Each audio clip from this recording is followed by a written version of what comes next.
Velasco. Sí, terminamos a Velasco. Ah, ya hemos hablado de Velasco. Hasta el Tacnazo. Ah, mira, ya habíamos hablado de Velasco hasta el Tacnazo. Perfecto. Entonces lo que falta es Morales Bermúdez, ¿no? Ya, entonces yo pensaba que no habíamos hecho Velasco todavía.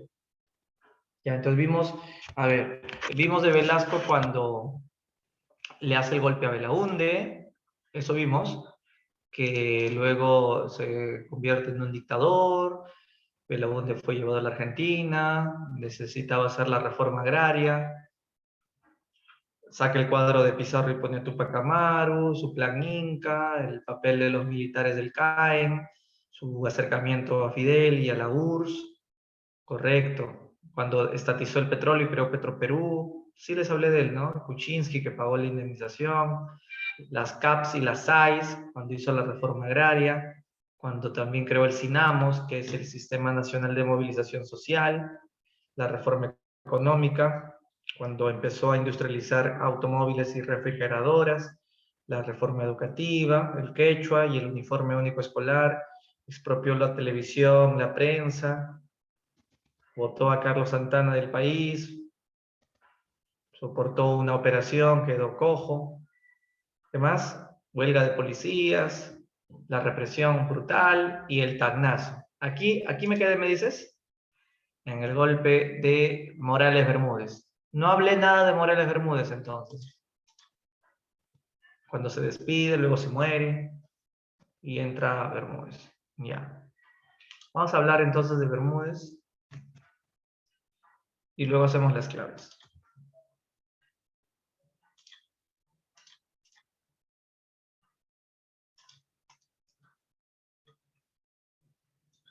Ya se murió la semana pasada Francisco Morales Bermúdez a los 100 años. Él le hizo el golpe de Estado a Velasco. Ahora, no fue un golpe así como los tradicionales golpes que entran a patadas. Fue simplemente un cambio de mando interno. Pero igual fue un golpe suave, pero fue golpe. Tacnazo porque lo hizo desde Tacna, ¿no? Morales Bermúdez había estudiado en el Colegio Pituco de la Inmaculada, ¿no? Colegio jesuita era esto. Era el hombre de confianza de Velasco, incluso le decía, chino contigo hasta la muerte. A Velasco le decían el chino, ¿no? El chino Velasco. Entonces, luego lo traiciona porque le hace el golpe. Acá tenemos cuando Bermúdez se pronuncia y se inicia la segunda fase de la revolución, y acá a un Velasco demacrado por la enfermedad, despidiéndose del poder. Entonces entra Bermúdez. La primera pregunta es, ¿por qué Bermúdez le da el golpe a Velasco? ¿Cuál es su intención, su interés político? Lo que quiere Bermúdez es eliminar las reformas que había hecho Velasco. ¿Qué reformas? Todas las reformas. ¿Por qué? Porque Bermúdez lo acusa a Velasco de que con sus reformas el Perú se había hundido más que antes y que sus reformas habían hecho que muchos se molesten con el Perú, como los Estados Unidos. ¿Por qué Estados Unidos estaba molesto con el Perú? Porque Velasco había expropiado a la IPC y había creado Petroperú, porque Velasco declaró que su gobierno era antiimperialista, porque Velasco más bien se acercó a la Unión Soviética. Incluso les dije que con Velasco el Perú tenía muchos tanques para hacer la guerra a Chile. Bueno, entonces Bermúdez lo acusa de extremista. Bermúdez dice que por culpa de Velasco la inversión privada se ha alejado, que es mejor que regrese la inversión privada, que es mejor que el Estado no tenga tanto poder manejando la economía, es mejor que la inversión estadounidense también venga un poco. Entonces el cambio lo que busca, el gobierno de Bermúdez lo que busca es que las reformas de Velasco sean eliminadas porque eran muy radicales. También el rol del Estado, porque el Estado no puede estar manejando todo, como Velasco lo quería hacer. Para Bermúdez, también los privados tienen derecho de tener sus negocios, y no que sea el Estado quien lo maneje todo. No, pues así no es, dice Bermúdez.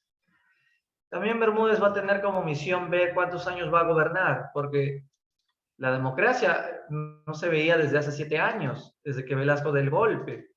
Entonces, a Bermúdez le toca también ver cuándo es que va a convocar elecciones, porque él tiene que convocar elecciones y devolverle el poder a los demócratas, a gente civil. Bueno, entonces lo que hace Bermúdez es incrementar la economía de mercado, como te decía hace un momento. Lo que quiere Bermúdez es que vengan inversiones privadas, que vengan las inversiones extranjeras, y que no se haga lo como hacía Velasco, que él manejaba todas las empresas, ¿no? El Estado tenía el control de todo. No, ya dice, ya así no es. El Estado no puede estar manejando todas las empresas, porque el Estado no ha estudiado ninguna carrera de empresario para saber manejar empresas. Deja a los privados que también hagan su chamba. Bermúdez desactiva el Sinamos, porque recuerdas que el Sinamos lo creó Velasco para movilizar a la gente. El Sinamos era una forma de encapsular a la gente para que obedezcan las decisiones del Estado. De Bermúdez desactiva el Sinamos, le da de baja a todos los militares velasquistas, ¿no? Declara el fin de la reforma agraria. ¿Eso qué significa? Que las tierras se las devolvieron a los dueños. No, tampoco significa eso.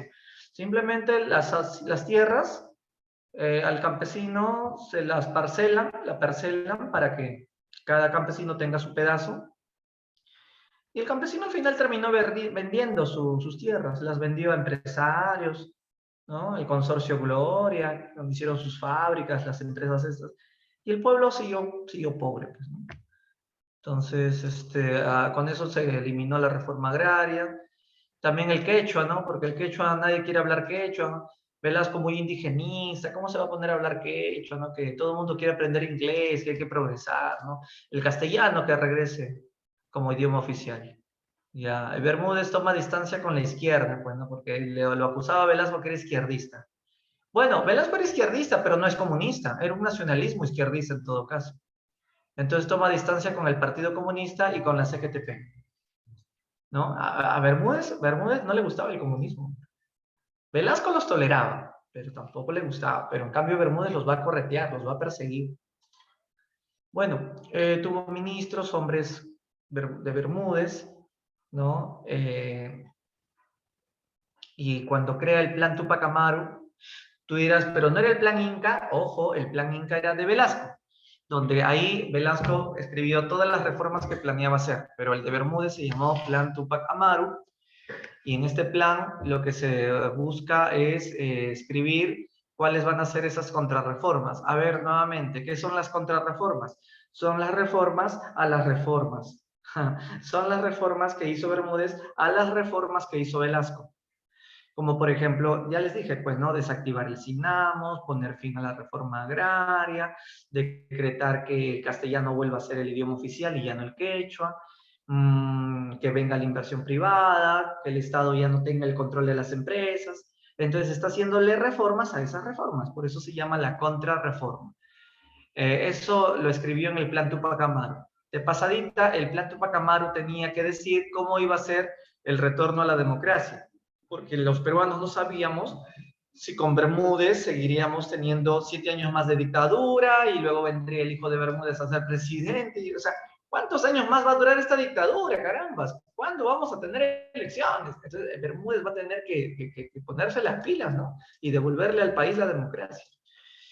Lamentablemente la crisis económica fue horrible porque como estábamos en un contexto de Guerra Fría y los países árabes habían subido el barril de petróleo, ¿no? Estados Unidos tenía un petróleo bien caro y el Perú también subió el petróleo, pues porque en un contexto internacional de Guerra Fría la crisis económica fue mundial.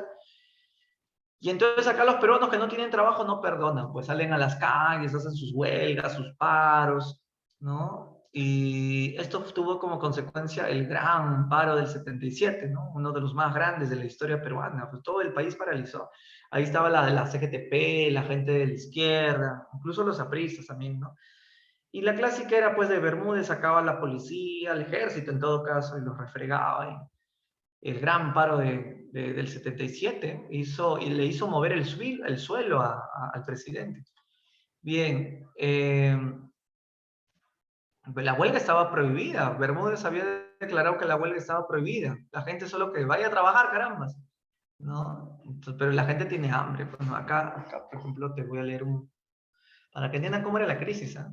No sé si era peor que la de ahora, pero mira, en la década del 70, los niños de los cerros tenían infección en su estómago por haber comido alimento de pollo lleno de hongos. O sea, era comida de la basura. Pues. Hasta cuando uno tiene hambre, no tienes vergüenza, nada. No había agua, todo estaba caro, ¿no? Cuando había paro, algunos camiones se llenaban de trabajadores que buscaban movilidad para llegar a su trabajo. O sea, así fue la huelga. Era una huelga donde nadie quiso ir a trabajar porque el presidente la está fregando. Esta huelga hizo temblar a los militares, ¿no? Acá, ¿qué más dice?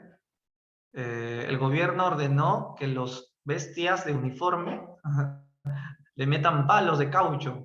Ellos eran profesionales para mover las cabezas, ¿no? De los huelguistas. Ya, esto es un poco para que entiendan cómo era la crisis. Y el gobierno pues aplica el toque de queda. El toque de queda se puso más de moda en la época del terrorismo, ¿no? Porque el toque de queda consiste en que si sales a una determinada hora de tu casa, te pueden detener. ¿Verdad? En la pandemia hubo toque de queda, pues, oye, me había olvidado. En la pandemia, ¿no? Ya saben lo que es toque de queda, ¿no? ¿A qué hora era el toque de queda, se acuerdan? Las épocas más feas de la pandemia. El toque de queda creo a las 6 de la tarde, yo me acuerdo. Claro, claro, a ver, a las 6 de la tarde. Y yo veía pues por mi ventana que hay unos se salían pues a jugar y luego pasaba el serenazgo y se escondían detrás del poste y no les veía. Como eran flacos, entonces se aprovechaban. Pero en ese toque de queda era porque la gente hacía mucha huelga, pues, ¿no? Entonces Bermúdez dijo, para que la gente no me esté haciendo tanta huelga, se declara el toque de queda. Nadie se puede reunir en la casa de nadie, no hay libertad de tránsito, podemos entrar a tu casa, la policía, sin necesidad de una orden judicial, ¿no? Entonces, por eso te decía que se declaró que se suspende el derecho a huelga. Ya nadie tiene derecho a hacer huelga, ¿no? Todos los que son sindicalistas serán perseguidos también. O los llevaban al CEPA, o el CEPA era una cárcel que estaba en la selva. Era una cárcel enorme que estaba en la selva y ahí te dejaban olvidado en el CEPA. Entonces el gran paro del 77, ¿no? Causó que el presidente diga, bueno, como todo está caro, yo voy a subsidiar los precios. ¿Saben lo que es subsidiar o no? Este año Castillo subsidió, creo, el gas, aunque no duró mucho tiempo, solo duró un mes el subsidio y volvió a subir, ¿no? Efectivamente, ¿no? Esto fue los subsidios, el salario mínimo lo aumentó, pero era mínimo. Al final él promete que va a volver a elecciones, ¿no? Para devolverle el poder a los civiles. Ya, también creó el FONAVI, el Fondo Nacional de Vivienda, que es un programa para que todos los que quieran tener casa, para que lo paguen en 20 años, descontándoles pues el salario de su trabajo. También creó la empresa de transporte Senatru Perú, que eran unos antiguos buses de transporte, así tipo el metropolitano, pero de color amarillo. Eso es el Enatru. Y se crea el último departamento del Perú, el departamento de Ucayali, que está en la selva, ¿no? Bien. Y como Bermúdez no le gustaba el roche de que todo estaba mal y había crisis, justo metió una cortina de humo de que la guerra con Chile se iba a producir porque se iban a cumplir los 100 años de la guerra con Chile en su gobierno, en el año 79.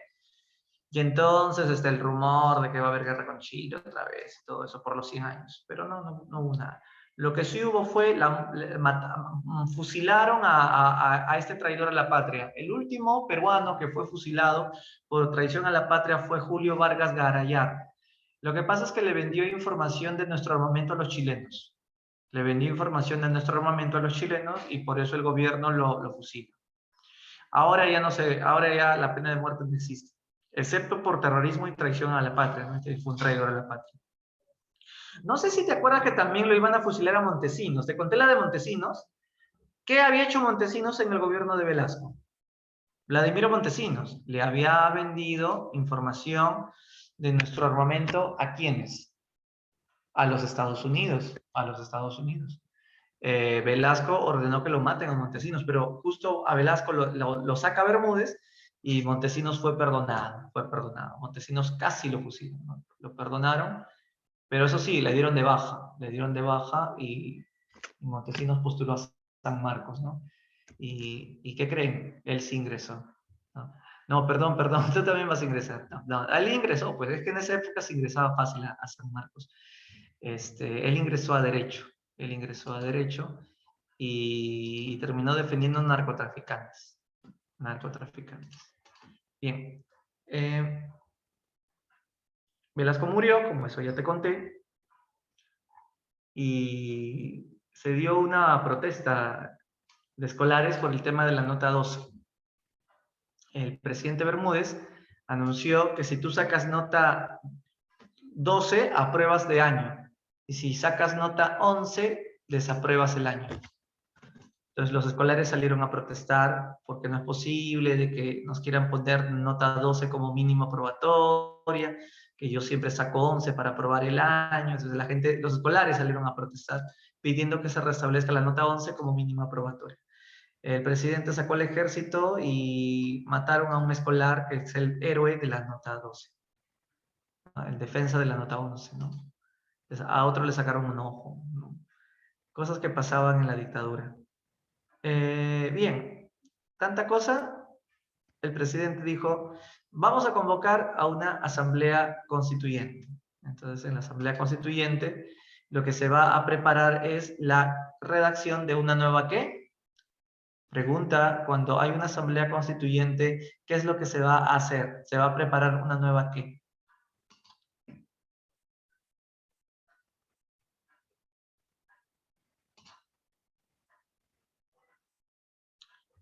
Una nueva constitución, claro.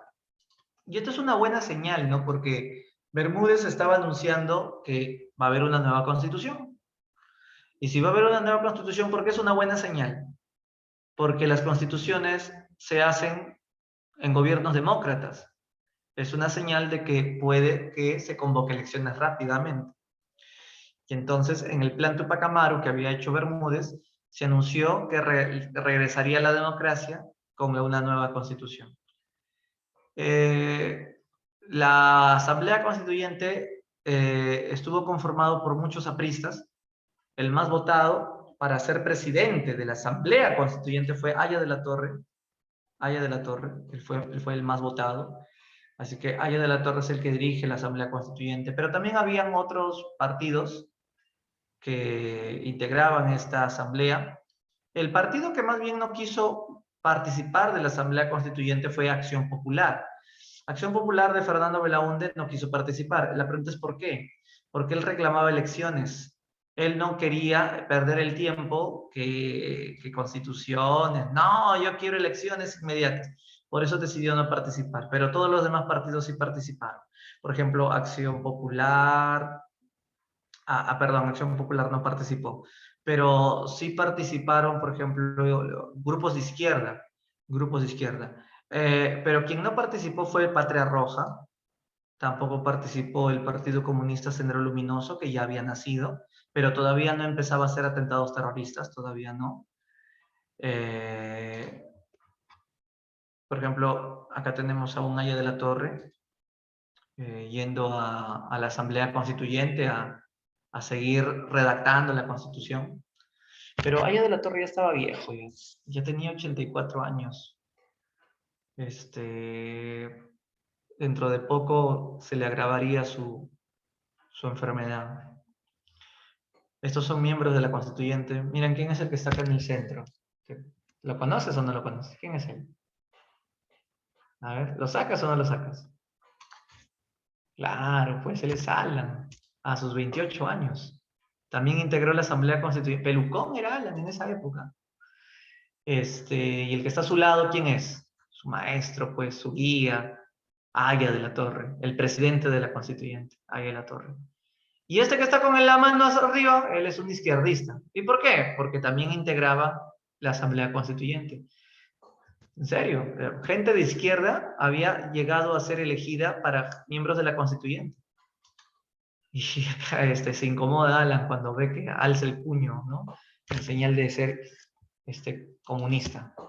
Bueno, Entonces, ya, él es Hugo Blanco, pues me había olvidado de él. Él es Hugo Blanco, él es uno de los guerrilleros de los 60, ¿no? Hugo Blanco fue nombrado miembro de la Constituyente. Sigue vivo Hugo Blanco, está bien viejito Hugo Blanco. Bien, entonces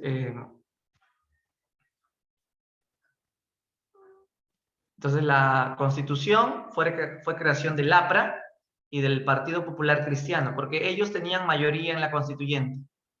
Pero ojo, como te digo, también habían grupos de izquierda, ¿no? Por ejemplo, el FOSEP era un partido que no existía, ¿no? Lo tenía Genaro Ledesma. Genaro Ledesma. Ese Genaro Ledesma quiero presentártelo, mira, acá lo vemos. Esos comunistas siempre, ¿cómo les gusta tener la mano arriba, ¿no? La boca abierta, la tienen gritando. Dicen que no usaba correa, porque la correa es algo burgués. Él usaba una soga para amarrarse el pantalón. Genaro Ledesma. Entonces ellos eran gente de izquierda. Él reemplazó a Hugo Blanco. ¿No ves? Él juró con el pantalón amarrado con una soga y con el puño en alto. Otros partidos de la Constituyente, Partido Socialista Revolucionario. Sí, esos partidos, qué miedo, ¿no? El Partido Comunista Peruano, Unión Democrática Popular. Profe, pero estos eran terroristas. No, no, no, no. El único grupo comunista terrorista era Sendero, pero todavía no era terrorista porque Sendero aún no había empezado a hacer sus atentados terroristas. Recién los inicia en el año 80, ¿no? La persona de abajo toda espantada. ¿Quién de abajo está toda espantada? A ver, ¿a quién te refieres? Ah, claro, General Ledesma. No está espantado. Ah, el de abajo. ¿Quién será? No, no, no, no, no lo saco. Es un miembro de la constituyente de la época. No había dado cuenta del espantado. Y bueno, un montón de partidos. Es que la izquierda estaba recontra atomizada. Mira, Curi seguramente, no sé si aquí está el alumno Curi, creo que es del otro salón. Curi una vez me dijo que él pertenece al pescadito. Ahí está los del Frenatraca, ¿no? Ah, no, creo que de acá no es Curi. Curi es un alumno del otro grupo. Ajá. Ya, bueno, habían varios partidos y ahí te los presenté. Bien, entonces, profe, y al final la Constitución se terminó de hacer. Claro, se terminó de hacer. Lo que pasa es que se demoraron un año en hacerla, ¿saben por qué? Porque no dejaban avanzar, pues, los de izquierda. Los de la izquierda, todo era crítica. Ayer de la Torre decía, vamos a poner esta ley. No, que tú eres un traidor, Ayer de la Torre, que el APRA es un desgraciado partido. Pero caramba, estamos haciendo a favor del pueblo. No, que todo eso es una mentira, que esto es fraude. Y bueno, así Ayer de la Torre tenía que aguantarlos, pues, ¿no? A los comunistas que eran miembros de la Constituyente. Dicen que Ayer de la Torre todos los días se iba temprano al Congreso, porque en el Congreso estaba la Constituyente. Iba con su carro escarabajo, ¿ah? Sí, sí, sí. Dicen que se fue a tratarse de su mal. Lamentablemente no pudo tratarse bien. Él enfermó, él tenía cáncer al pulmón. Pero así, viejito y enfermito, seguía yendo todos los días temprano, se levantaba con su carrito, así. Y cada vez que llegaba a la puerta del Congreso, acuérdate que como habían militares, en la puerta del Congreso, los militares lo recibían así, pues, con la espada, pues, la espada en el mentón. A mí esto no habrá que ha habido 28 de julio, a Castillo lo reciben así también, ¿no? En la puerta del Congreso lo reciben los militares. Entonces, lo que dice el protocolo es que el presidente de la Constituyente, Ayer de la Torre, tiene que devolverle el saludo a los militares igual, ¿no? Pero Ayer de la Torre era bien, que le llegaba esos rituales. Entonces, cada vez que el militar lo recibía con la espada así, Ayer de la Torre le daba la mano, ¿no? Obligando a que el militar, pues, civilice su saludo y también le dé la mano. Y así todos los días lo tenía Ayer de la Torre a los soldaditos, cada vez que llegaba al Congreso a seguir redactando la Constitución. Y bueno, la buena noticia es que la Constitución ya estaba terminada, pero cuando fueron a buscarlo a la casa de Ayer de la Torre, Víctor Raúl, ¿por qué no has ido? Ayer de la Torre no faltaba así nomás a la Constituyente. Qué raro, que ha faltado. Víctor Raúl, no abre, seguro está dentro. Y rompen la puerta. Víctor Raúl. Está que se moría Ayer de la Torre. Estaba en su agonía ya. ¿Qué hicieron? Víctor Raúl, no te puedes morir, tienes ir al Congreso a promulgar la Constitución. No, ya no puedo más. Por favor, Víctor Raúl, aunque sea firma la Constitución, porque sin tu firma la Constitución no vale. Ya, dame por firmarla. Ya firma. Ya está. Muy bien, ahora sí. Muchas gracias, Víctor Raúl. Ya puedes descansar en paz. Ya. Cierre la puerta. Ya cerramos. Chao, chao. Y así a sus 84 años murió Aya de la Torre. Oh. Profesor, o sea que ella ya no tuvo fuerzas para promulgar la Constitución. Ya no, ya. ¿Y quién la promulgó? La promulgó él, Luis Alberto Sánchez. ¿Lo conoces? No, profe, ni en pelea de perros. Una aprista, una aprista. Muerto Aya de la Torre, solo quedaban 4 apristas famosos. Armando Villanueva, más conocido como el Zapatón. Ramiro Prialé, que había sido un búfalo aprista de choque. Luis Alberto Sánchez, acá está. Y Andrés Tausen, un antiguo aprista. Su hija fue congresista hace años. ¿No han escuchado nunca de Luis Alberto Sánchez? Sí, yo los entiendo. Me acuerdo que una vez yo veía el programa de Marco Aurelio de Negri, el de La Función de la Palabra, que en paz descanse Marco Aurelio. Y Marco Aurelio, antes de despedirse de su programa, decía que había leído unos correos electrónicos que le habían llegado. Y entonces, un poco incómodo, pues Marco Aurelio dice en su programa, he estado revisando mi correo electrónico y hay unos estudiantes universitarios que me han escrito. Y me han escrito lo siguiente. Leo, doctor Marco Aurelio, con mucho respeto, somos de la universidad privada, tal. Nos llama la atención que usted siempre en su programa cita, cada vez que habla sobre los apristas, cita a Sánchez. Y como decía Sánchez, y cuando yo conocí a Sánchez, y como decía Sánchez, usted siempre nos habla de, citando a un tal Sánchez. Con todo respeto, doctor Marco Aurelio, ¿nos puede ilustrar quién fue Sánchez? Y entonces Marco Aurelio, pues, dice, ¿no? Qué pena saber, jóvenes universitarios, que no sepan a quién me refiero cuando cito a Sánchez. Me refiero a Luis Alberto Sánchez, el aprista que promulgó la Constitución del 79, el que reemplazó a Aya de la Torre. ¿Cómo es posible que estas cosas en el colegio se les debería de enseñar? Y estudiantes universitarios todavía me escriben a mi correo, todavía quejándose prácticamente de que yo no estoy haciendo una explicación precisa de quién es Sánchez, cuando ustedes por su cuenta deberían de ser. Pero claro, en este país cualquiera ingresa a la universidad. En este país la ignorancia es digna de ser elogiable. Y entonces yo me acuerdo así sus palabras tan... Porque así era Marco Aurelio, pues, ¿no? O sea, y entonces él se pone a contar de que Luis Alberto Sánchez, ¿no? Que tenía su programa en Canal 7 en los años 80 y se había quedado ciego, pues. Sí, se había quedado ciego. Dicen que de tanto leer, al final, de tanto leer, todo tiene sus costos, ¿no? Y dicen que como tenía un cerebro extraordinario, él dirigía el programa. O sea, él dirigía un programa de política así ciego. Y estaba en el aire, en vivo era su programa en los 80s, en la noche. Y entonces el problema que había ahí era cuando había que mandar a la tanda comercial, porque los que están detrás de cámara siempre hacen una señal, ¿no? Que ya vamos al corte, vamos al corte. Pero con la mano nomás hacían la señal, y como él es ciego, no veía nada, pues entonces lo que se les ocurrió fue amarrarle una pita a su pie, cosa que cuando hay que mandar a la tanda, jalaban la pita, y entonces Sánchez veía que le estaban jalando el pie, y esa era la señal de que tenía que decir, ahora sí nos vamos al corte. Y me pareció muy, muy curioso, ¿no? Que Marco Aurelio nos contara en su programa esto. Y yo no sé si ustedes entienden de qué estoy hablando. Ustedes veían el programa de Marco Aurelio, lo repiten los domingos en la noche, en Canal 7. Ah, y así veían. Que, según mi mamá, parecía un gorilita flaco, ¿no? Habla como chimpancé flaco. Ese. Sí, es cierto, así lo conocen. Pero Luis Alberto Sánchez no lo conocían, recién ahorita lo están conociendo, el gran aprista. Él había sido congresista, y él era un hombre erudito. Él fue rector de San Marcos, para los que no lo saben, él fue rector de San Marcos, él fue profesor de San Marcos después que fue rector. Y era un hombre, pues, que así nomás era un genio, decían, o sea, era un erudito, ¿no? Dicen que, bien raro que diga una lisura.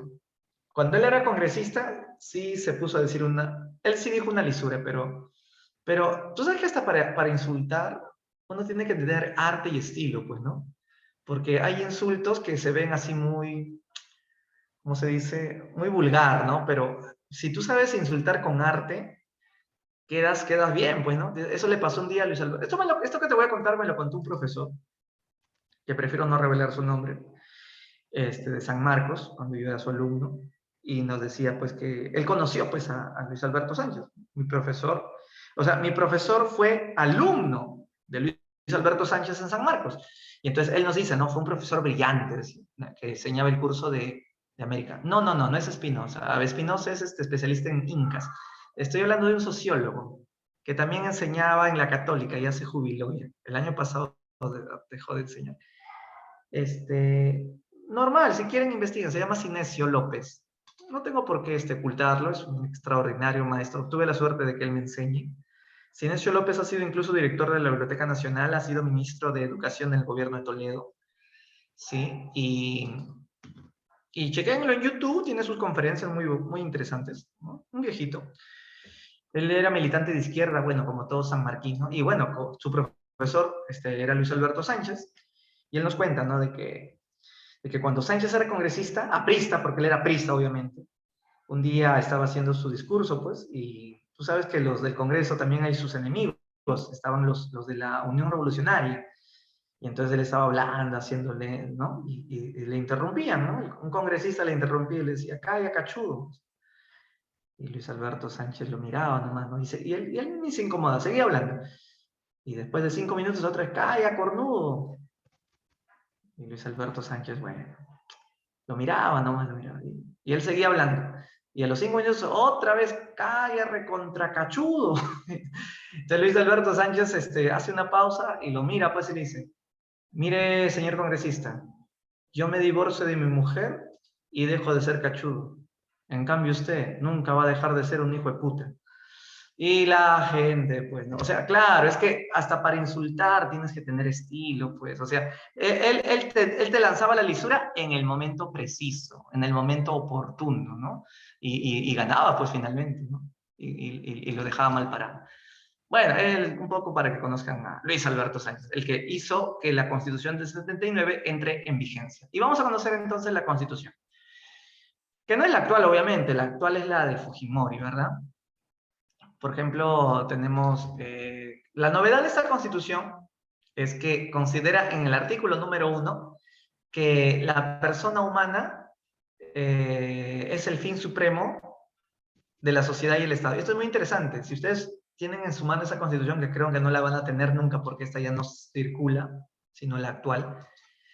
Y tú dirás, pero ¿por qué es tan interesante este primer artículo? ¿Por qué? Porque en las anteriores constituciones, que era la de Sánchez Cerro, ¿sabes lo que decía el artículo 1 de la Constitución del 33, la de Sánchez Cerro? Decía que la persona humana no es el fin supremo de la sociedad y del Estado.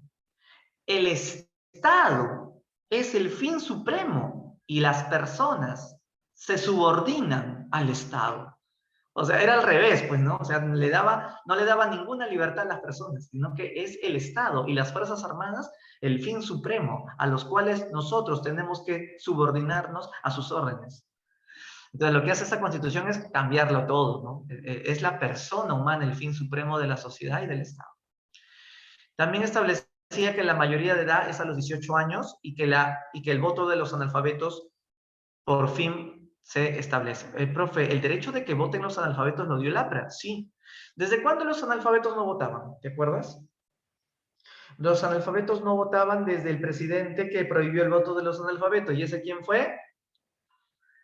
No, chicos, o sea, me voy a molestar. ¿Quién fue ese presidente que prohibió el voto de los analfabetos? Y es el de la Reconstrucción Nacional, el que dio la libra peruana de oro, el que creó la Escuela Militar de Chorrillos, el que con él se restablecieron las haciendas, el que creó la libra peruana de oro, el que dio las bases de la República Aristocrática, el que creó el servicio militar obligatorio. Ahora sí, Nicolás de Piérola. O sea, desde 1898 se había prohibido el voto de los analfabetos. Y recién con esta Constitución se restablece el derecho del voto de los analfabetos. También permite, como te dije, la mayoría de edad a los 18. Antes era los 21, ¿no? Y no se necesita saber leer ni escribir para ser congresista. Eso es parte de la libertad. Yo sé que aquí muchos están un poco criticando esto, ¿no? ¿Cómo es posible que hasta un analfabeto no pueda ser presidente, congresista? Es que esta es parte de la democracia, pues es parte de la libertad. Es parte de que, o sea, tú puedes no saber leer ni escribir, pero puedes proponer alguna idea, ¿no? Es como Luis Alberto Sánchez. Era ciego, pero podía dar su programa de televisión. Un indio puede ser analfabeto, pero puede tener una posición y una opinión política, ¿o no creen? Bueno, al menos el APRA cree que sí puede. Por eso dio este derecho. La mayoría a los 18, antes eran los 21, ¿qué más? Se crea el Tribunal de Garantías Constitucionales. ¿Qué quiere decir eso? Cuando una ley de la Constitución no se interpreta o no se deja entender, este es un tribunal que puede interpretar esa ley y la puede declarar como constitucional o inconstitucional, ¿no? También, otra cosa importante de la Constitución es que queda abolida la pena de muerte. Eso es importante. Queda abolida la pena de muerte, excepto traición a la patria. Hasta el día de hoy está prohibido la pena de muerte. Por eso es que no se puede matar al que te robó tu celular, ¿no? Que no vas a comparar al que te robó tu celular con el que traiciona al Perú, ¿no? Esa es la lógica, ¿no? Esa es la lógica que se usa. No es que yo estoy de acuerdo necesariamente y tampoco estoy en contra. No, no, no. Yo no opino acá. Yo te presento las ideas nomás. Entonces queda abolida la pena de muerte, salvo traición a la patria. El gobierno durará 5 años. Antes eran 6 años. En Velasco, 12 años se tiraron los dos. Un Congreso bicameral, eso ha cambiado, ahora es unicameral, aunque lo quieren volver a bicameralidad, ¿no? Ahora se habla otra vez de eso. Antes era bicameral, 180 diputados y 60 senadores. ¿Saben la diferencia entre diputado y senador? La diferencia es que los diputados son los que debaten las leyes y los senadores son los que los votan, o sea, los que aprueban o desaprueban. Esa es la diferencia. Se permite la segunda vuelta. Desde esta constitución siempre, cada vez que hay elecciones, siempre se llega a una segunda vuelta, porque tienes que alcanzar el 50% para que ganes en primera vuelta. Y bien es difícil que un candidato alcance el 50%, excepto que sea bien famoso. Bien, y esto es la Constitución del 79, una de las constituciones más increíbles que pudo haber hecho el APRA, ¿no? Y con esto se convocaron elecciones. Muy bien, se convocaron elecciones y en estas elecciones pues ganó Fernando Belaúnde. Pero claro, Bermúdez ya tiene que irse, pues, ¿no? ¿Cómo dejaba el Perú Bermúdez? Francisco Morales Bermúdez lo dejaba pues bastante militarizado lo dejaba, ¿no? Como te dije, pueden creer que no había programas de televisión con prensa libre. Claro, porque la libertad de expresión todavía no se había dado. Bermúdez intentó dar alguna apertura a la prensa, pero mínima, mínima. Por eso que venían cadenas internacionales. Acá tenemos una reportera española que vino al Perú y está dando pues su discurso, ¿no? Vamos a leer un poco cómo eran las noticias internacionales, cómo hablaban del Perú. Buenos días a todos vuestros televidentes de España. El gobierno militar del presidente Bermúdez termina sus últimos meses de gobierno con una huelga de maestros, una huelga de profesores, la clásica, dirigida por el SUTE, ahí están los amigos de Castillo, en protesta por medidas en contra de la educación peruana. Libros caros, niños malnutridos, profesores encarcelados y proletarios despedidos. ¿Profesores encarcelados por qué? Porque hacían huelga por los profesores del SUTE. Entonces la policía los mandaba a la cárcel. Proletarios despedidos por haber protestado. Estamos en pleno corazón de la ciudad de Lima. Claro, con una reportera española no conoce mucho Lima. Ahora mismo vuestro camarógrafo filma cómo la guardia responde, la policía. Responde, son balazos y gases lacrimógenos contra profesores cuyas armas son únicamente su garganta y sus libros que cargan en la mano. Pobrecitos los profes. Los militares peruanos consideran que los educadores de la infancia del país son como los chilenos, para los peruanos, grandes enemigos. Os preguntamos dónde está la unidad que el gobierno militar prometió en el 68 para lograr el sueño del desarrollo y la dignidad del peruano de abajo. Las huelgas continúan al mando de los maestros del SUTE con apoyo de la CGTP. Los guardias empalan, patean. Hay una profesora muy joven que ha caído y el policía regresa para seguirla rematando. Más a lo lejos observamos policías que juegan con una resortera que han encontrado.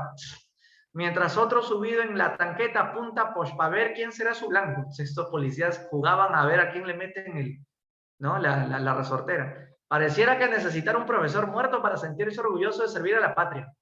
Mientras tanto, la mitad de los días, los canales de televisión nacional del Perú solo hablan de lo perfecto que le va al país. Claro, pues cuando no hay libertad de expresión, todos los periodistas tienen que hablar maravillas del gobierno, si no, lo sacan del aire.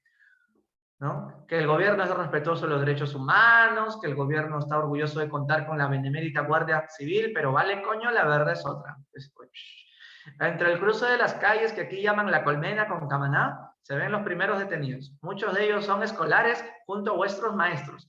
Docentes y discentes suben al camión portatropa, que los llevará a la cárcel por haber violado el orden institucional. Los civiles son la carne de cañón más barata para un gobierno militar como el Perú. Casi todos los profesores trepan al camión con libros, los niños con cuadernos. Los que no lo tienen es porque lo perdieron cuando fueron obligados a levantar las manos. Claro, pues arriba las manos y ya pues levantan la mano y tu cuaderno se cae.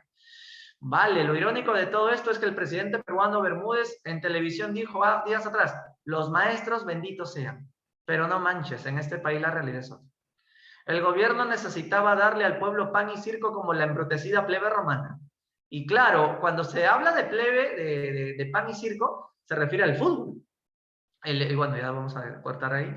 El Perú llegó al Mundial nuevamente y para los críticos esto es una cortina de humo porque mientras le enseñas a la gente el fútbol, la gente se olvida de la política, ¿no? Y es que la gente deja todo lo que tiene que hacer cuando hay fútbol.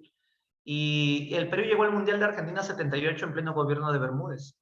Y adivina contra qué país teníamos que jugar aquí en el Nacional y si le ganábamos, entrábamos al Mundial, a Chile. Vinieron los chilenos y le goleamos 4-0. Estábamos en el Mundial. Fue la más grande victoria, encima en un contexto de los 100 años de la Guerra del Pacífico. El mismo presidente no pudo aguantar, terminó el partido, se lanzó a la cancha y le arrancó la camiseta al jugador Meléndez y se la puso y cantaron juntos el himno nacional. Y así fue como el Perú llegó a la Argentina 78. Bueno, eran tiempos distintos, ¿no? Y así va terminando el gobierno de Bermúdez. Bien, y lo que viene es el terrorismo. Uy, pero antes de hablar de eso, es un tema complejo, vamos a las claves. No les he dado las claves de Velasco todavía, pues, ¿no? O sí les di, o no les di, o sí les di, o no les di. ¿Ah? No les di. Claro, vamos a ver. Un segundo. Oh, ya, a ver, ahorita. Ya. ¿Listo? Vamos. Destrocen las preguntas. Va. La reforma más extraordinaria que hizo Velasco, ¿cuál fue? Pues, ¿cuál más? La reforma agraria. A ver, siguiente. Las tierras que expropió Velasco fueron transferidas ¿a quiénes? O sea, las haciendas. ¿A quiénes se las entregó Velasco? Y tú vas a decir, a los indígenas, profesor, pero a la vez, ¿quiénes las administraban? Correcto. Los militares y técnicos agrupados en CAPS, si son haciendas en la costa, y SAIS, si son haciendas en la sierra, cooperativas y sociedades agrarias, ¿no? ¿Ya? 3. La reforma agraria de Velasco resultó un fracaso motivado por... A ver, ¿por qué fue un fracaso? Claro, porque no se le dio la asistencia técnica a los campesinos. Las cooperativas les daban, pero después se volvieron corruptas y dejaron de brindarle la ayuda. Bien. A ver, la Constitución del 79, la que dio Bermúdez, y la del 93, la que dio Fujimori. ¿Ambas constituciones fueron producto de qué? ¿O fueron consecuencia de qué? A veces para pensar. Esa pregunta que hizo San Marcos hace años me gustó, porque hasta yo me puse a pensar bastante tiempo. ¿Tú qué piensas?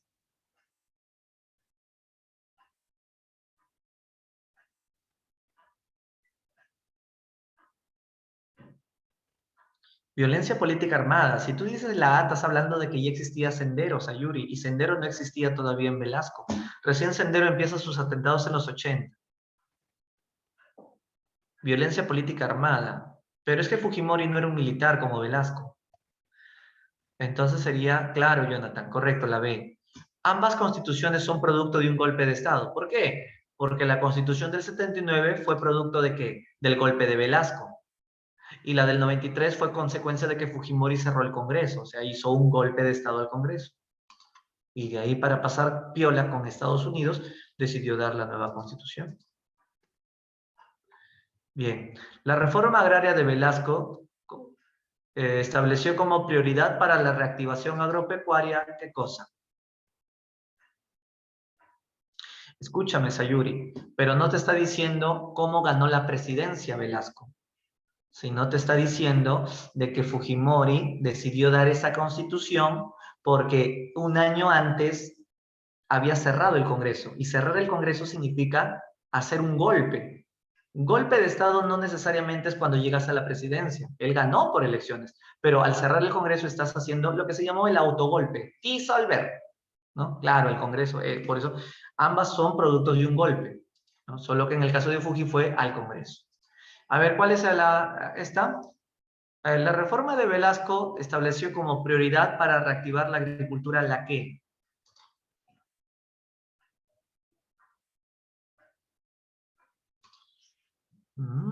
para reactivar la agricultura.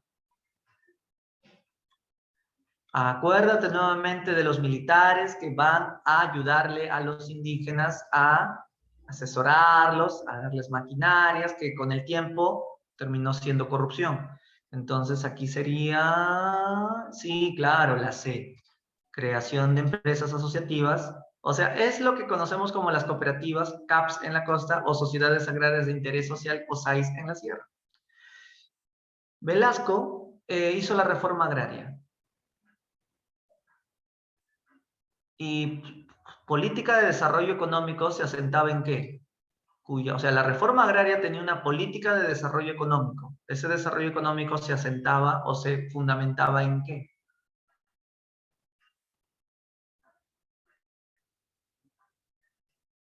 ¿Cuál te suena? ¿Cuál te suena vinculado nuevamente al tema de las cooperativas, al tema de las CAPs, las SAIs? O sea, te está preguntando siempre casi lo mismo, solo que de otra forma te pone claves,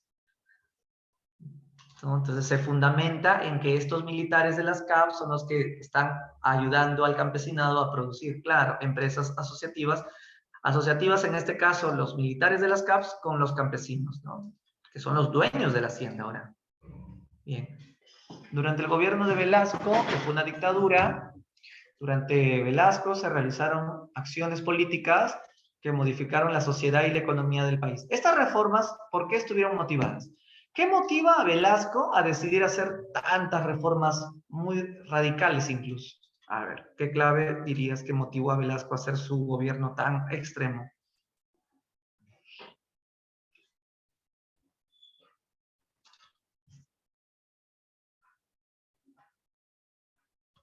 A ver, Sayuri dice la A.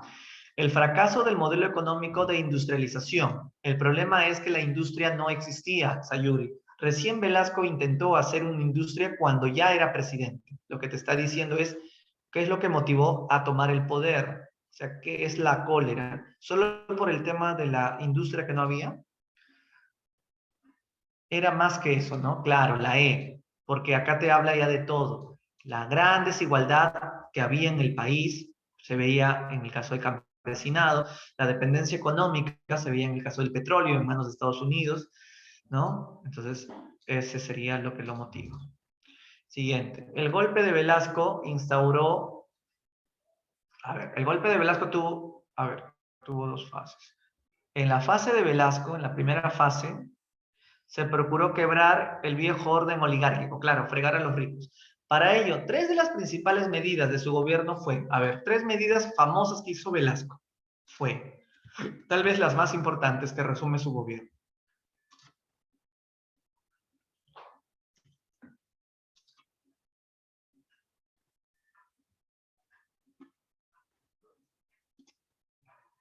A ver, creo que me dicen las C. A ver, a ver, a ver, a ver. La nacionalización del petróleo. Eso fue muy importante. Lo hizo a 6 días nomás de haber hecho el golpe. La reforma agraria, claro. Y la reforma educativa. Sí, yo también estoy de acuerdo. El que he hecho el uniforme único escolar, ¿no? A ver, siguiente. Vamos a bajar acá. Durante el gobierno de Velasco se sostuvo una política económica de industrialización por sustitución de importaciones.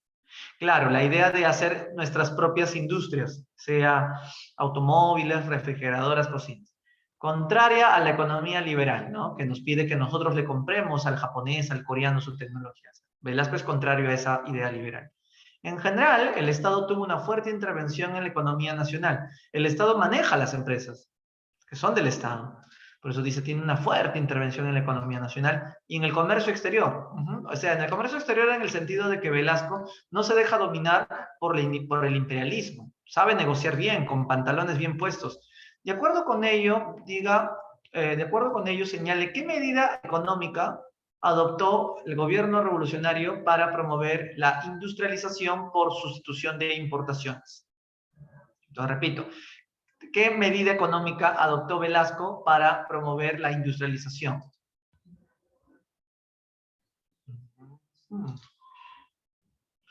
Promovió la libre inversión extranjera. Falsaza. Él odia la libre inversión extranjera. Él no es liberal en ese sentido. Estableció controles sobre el precio de la moneda extranjera. Correcto, porque no va a dejar que el dólar domine a nuestra moneda.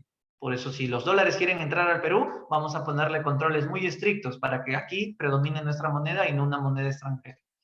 ¿Generó barreras para la importación de bienes manufacturados? Es correcto, porque si algún país quiere vendernos sus productos importados, nosotros le pondremos barreras, por ejemplo, aumentándole el impuesto a los aranceles para que estén caros y lleguen aquí bien caros y el peruano prefiere el nuestro.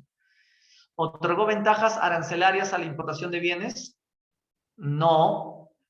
Él lo que hace es aumenta los aranceles a la importación. O sea, si le hubiese dado ventajas, habría bajado los aranceles. Y eso significaría que es un traidor. Y ya, pues ahí la clave es la D. Jonathan, barrera es una palabra que me escribes para confirmar o no entiendes qué quiere decir barrera. Porque dice generó barreras, o sea, ¿para qué? Para que los productos no lleguen o que sí lleguen, pero con dificultad. Entiendo. Entiendo que entendiste. Ya, 2 y 3. Entonces aquí es la clave. Siguiente. De acuerdo, durante el gobierno de Velasco, decreta el 24 de junio la reforma agraria, el Día del Indio también, ¿no? De acuerdo con lo mencionado y observando la propaganda del régimen, la reforma agraria fue una medida, a ver, veamos la propaganda. Dice, 24 de junio del campesino, la señora dice, somos libres, la revolución nos está dando la tierra, ¿ok? Según esa propaganda del gobierno, la reforma agraria fue una medida, a ver, lean.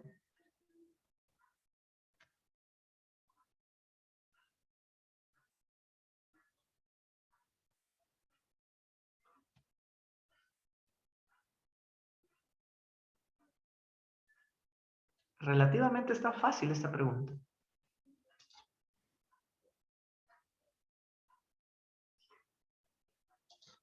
A ver, la reforma agraria fue una medida que buscaba una reivindicación histórica a los campesinos, por supuesto, si no, no les hubiese dado la tierra.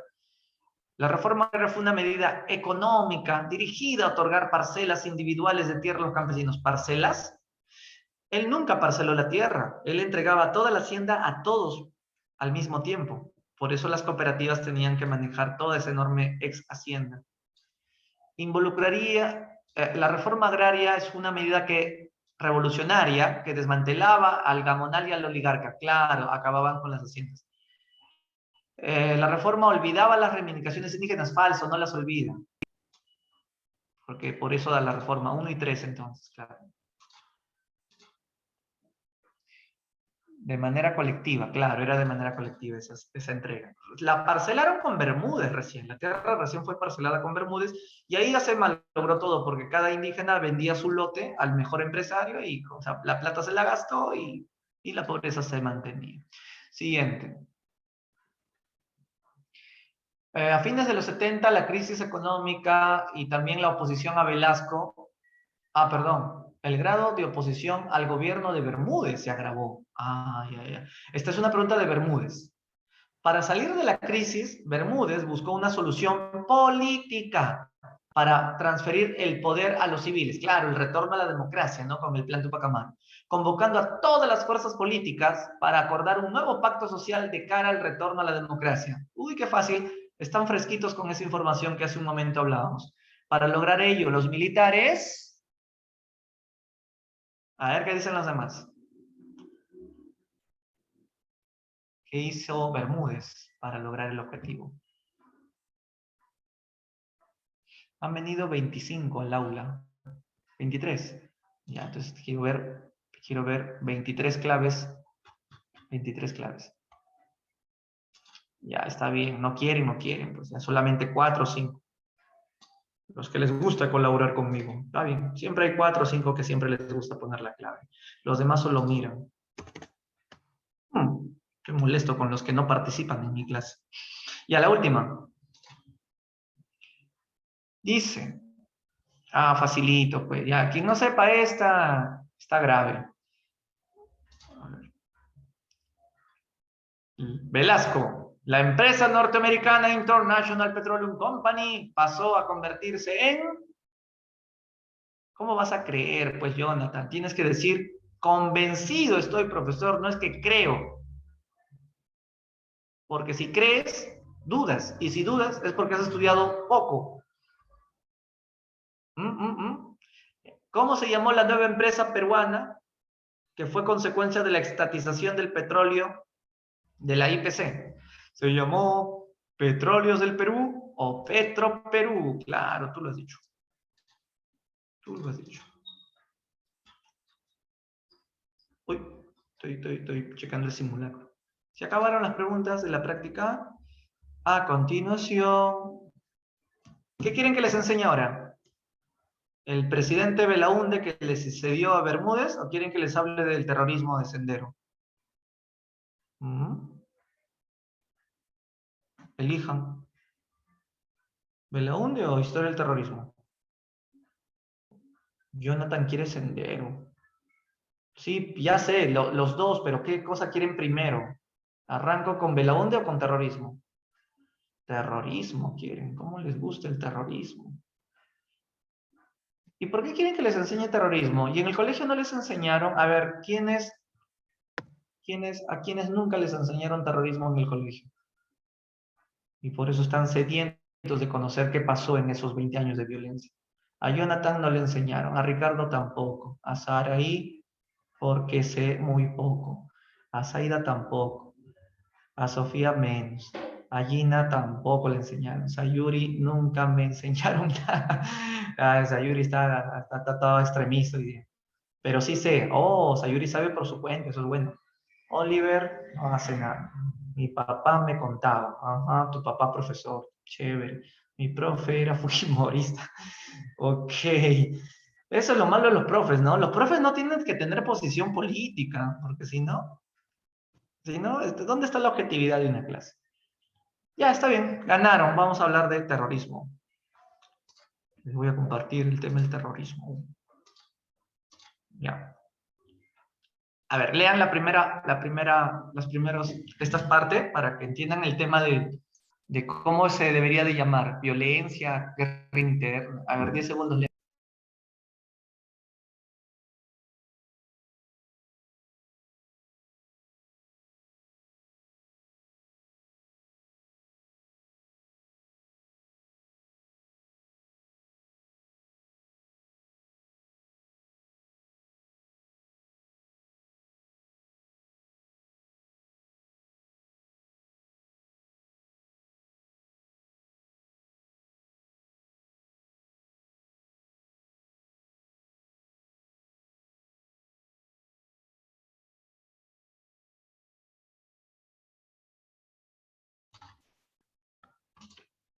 Ya. Bueno, nunca pensé pasar 28 hablando del terrorismo, pero está bien, es parte de la clase. Bueno, aquí la primera polémica es cómo es la forma correcta de llamar esto. Se llama terrorismo. Yo le llamo terrorismo para no tener problemas con porque tú sabes que ahora hay una ley que uno va a la cárcel por hacer apología del terrorismo, ¿no? Entonces, hay que tener cuidado con los conceptos. Entonces, la Comisión de la Verdad, acá lo vamos a agrandar, ¿no? Eh, la Comisión de la Verdad dice cómo debemos de llamarle. Conflicto armado interno, esa sería la primera opción. Violencia subversiva, otra. Guerra interna o violencia política. O simplemente terrorismo. Hay cuatro formas de debatir. La Comisión de la Verdad prefirió el término conflicto armado interno. Y la pregunta es, ¿qué quiso decir la Comisión de la Verdad con conflicto armado interno? Quiso decir de que fue una guerra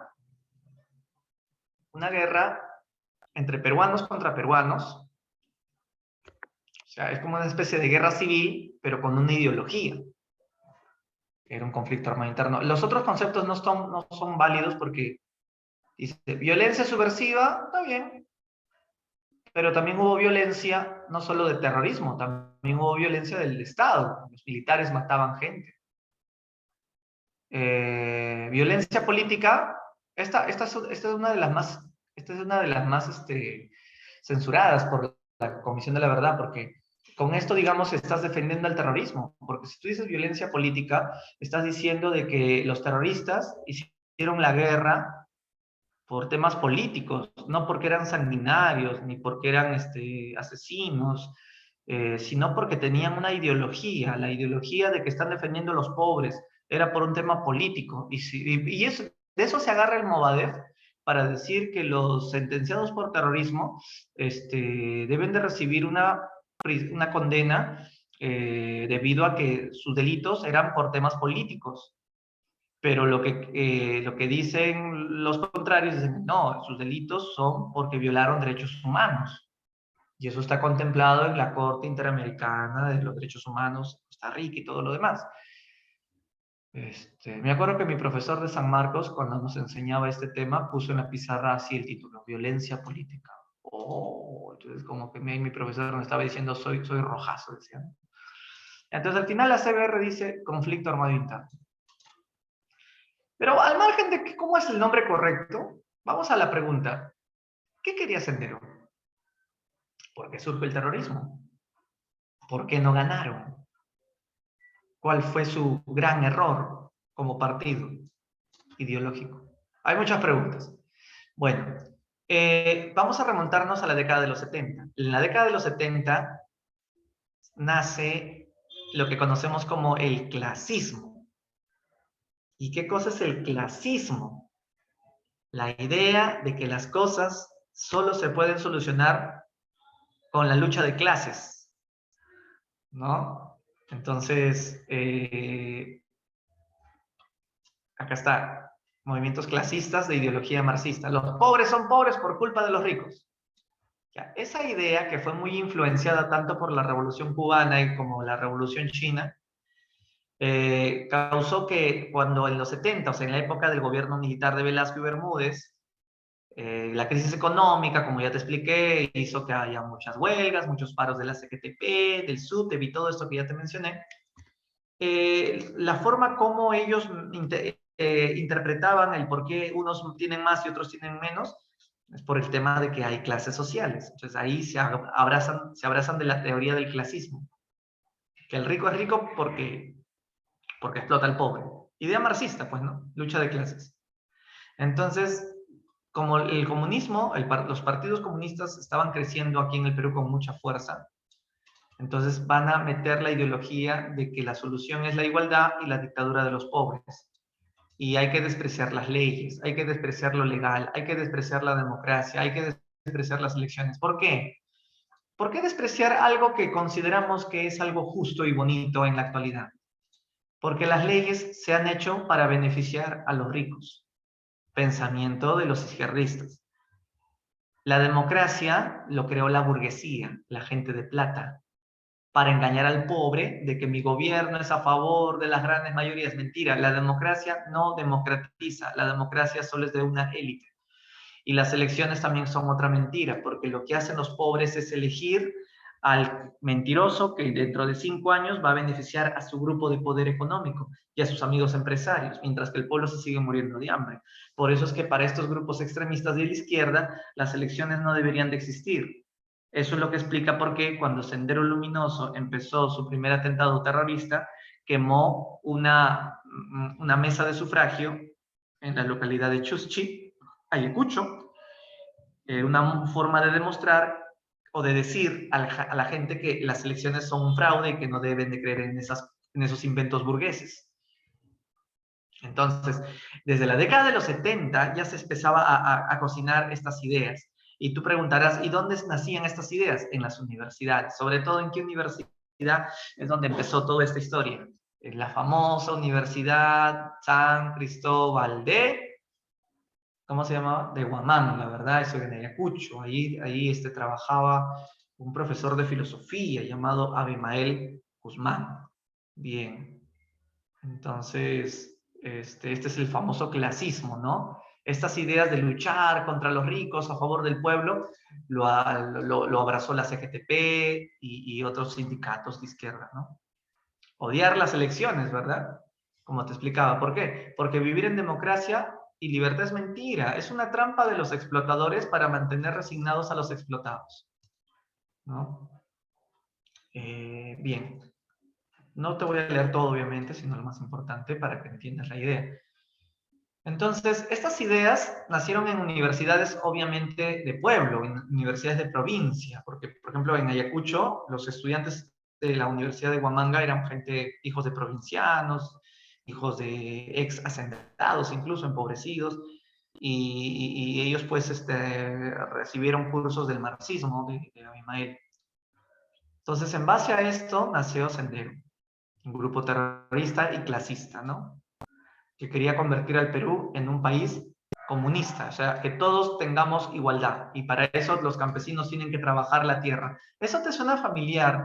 ¿Qué famosa revolución hablaba de que las tierras, todos los campesinos la trabajarán y sus cosechas se le entregarán al Estado? ¿En qué revolución de historia universal vieron eso?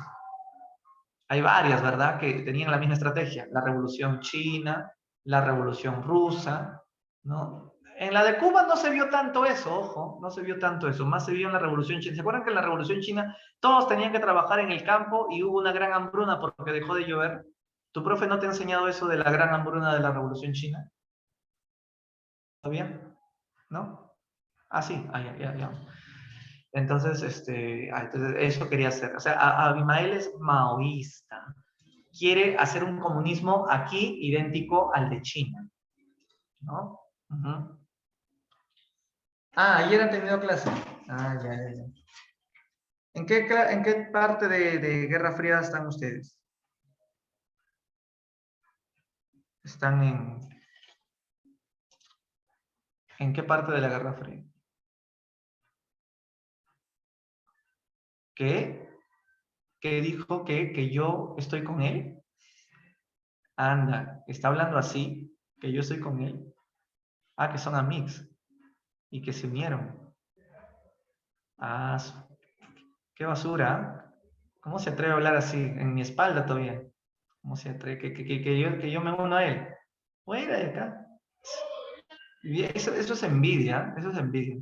Sí, ya me está llegando ese profe. Yo le voy a hacer el pari un día. Sí, pero que usted raja de él, todavía dice.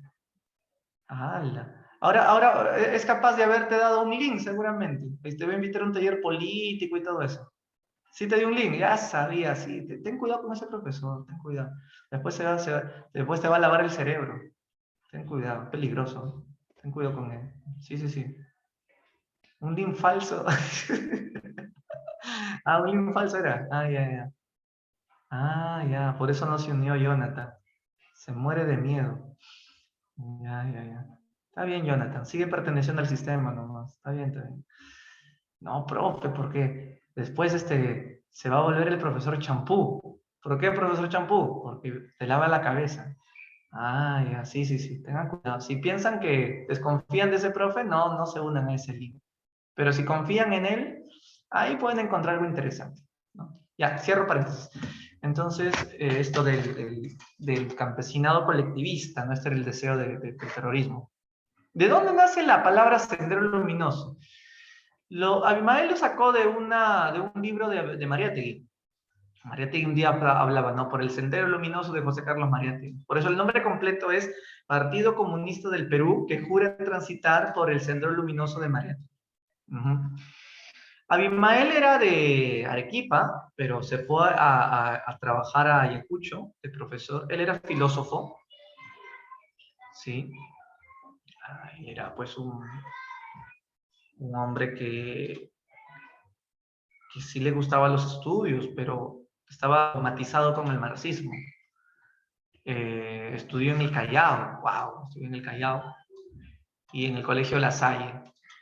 Luego entró a filosofía a la Universidad de Arequipa. Él estudió filosofía en Arequipa, pero decidió trabajar en Huamanga, en Ayacucho.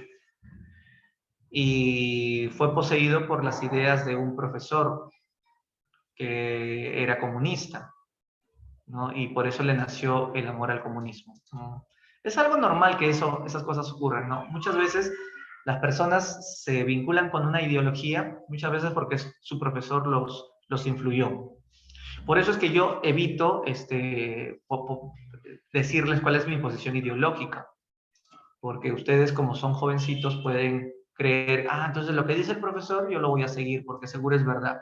A mí no me gusta eso, no me gusta que ustedes sean víctimas de la posición de un maestro. Como el profesor que era fujimorista, que no sé quién me dijo, y por eso creo que lo terminó odiando, dice, ¿no? Es Sayuri, creo, ¿no? Tu profesor de colegio era fujimorista. Y se nota, ¿no? Se nota cuando uno tiene posición ideológica. Bueno, entonces se graduó con su tesis, y como era filósofo, hizo una tesis sobre Kant, ¿no? Y también estudió Derecho. Ahí está. Mira el título de su tesis, El Estado Democrático. El Estado Democrático. No he leído esa tesis, ¿de qué hablará? ¿Qué tan democrático cree que es el Estado? ¿No? Oh, Sayuri, ni profe tenía. Sayuri, ¿dónde has estudiado, Sayuri? A ver, confiésame tu desgracia. ¿En qué colegio estudiaste, Sayuri, que no tenía ni profes? Seguro es un colegio del Estado, va a decir. Mi profe era izquierdista, pero era muy respetuoso, felizmente. Ok, Oliver, qué bueno. ¿Esa es una indirecta hacia mí, Oliver? ¿Me está diciendo que yo soy irrespetuoso? Ya me deprimí. Un cole malo. Así se llamaba, cole malo. Ok.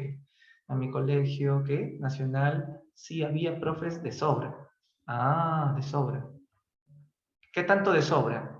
Clases particulares seguro daba también para especializarlos. Solo porque estaba cerca. Era de mate. De mate. Sí, que no tiene que ver nada el curso. Hay profesores de mate que también son izquierdistas. Su 10 profes de matemáticas. Ya no quiero saber más, ahí más. Entonces, terminó trabajando en la Universidad de Ayacucho y entonces estaba adoctrinado de que había que hacer una revolución del campo a la ciudad. Justamente esa va a ser su estrategia. Reunir gente pobre en Ayacucho y luego atacar Lima. Por eso es que cuando decide atacar Lima, dejó perros colgados en un poste de luz, con un cartel que decía, así morirán los pitucos, como esos perros. Más tarde te enseño la foto que es muy fea, de los perritos colgados, degollados. Y como él era profesor, era más fácil porque convencer a los alumnos era sencillo. Según el senderólogo es un especialista en sendero, Carlos Iván de Gregori, que en paz descanse, por cierto, gran antropólogo.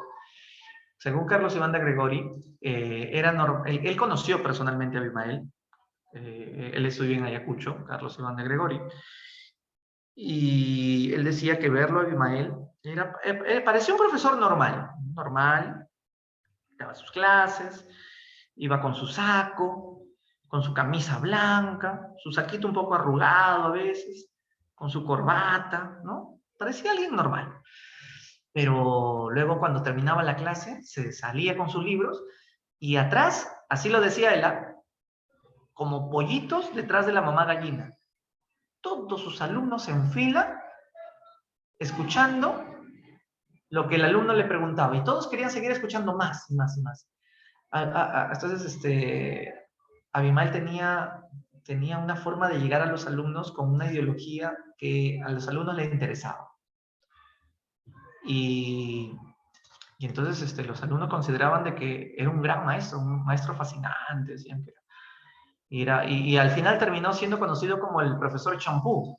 ¿Por qué? Porque les lavaba el cerebro a todos. Así le decían el profesor champú, el profesor champú. Ahora, mientras estas cosas pasaban en los 70, ¿qué pasaba en el mundo? Bueno, la Revolución China todavía seguía, la Revolución Rusa, ¿no? Con Khrushchev, Mao en China. Y entonces, aquí el Partido Comunista Peruano se había dividido en Partido Comunista, que simpatizaban con los maoístas, y el Partido Comunista Peruano, que simpatizaban con los soviéticos.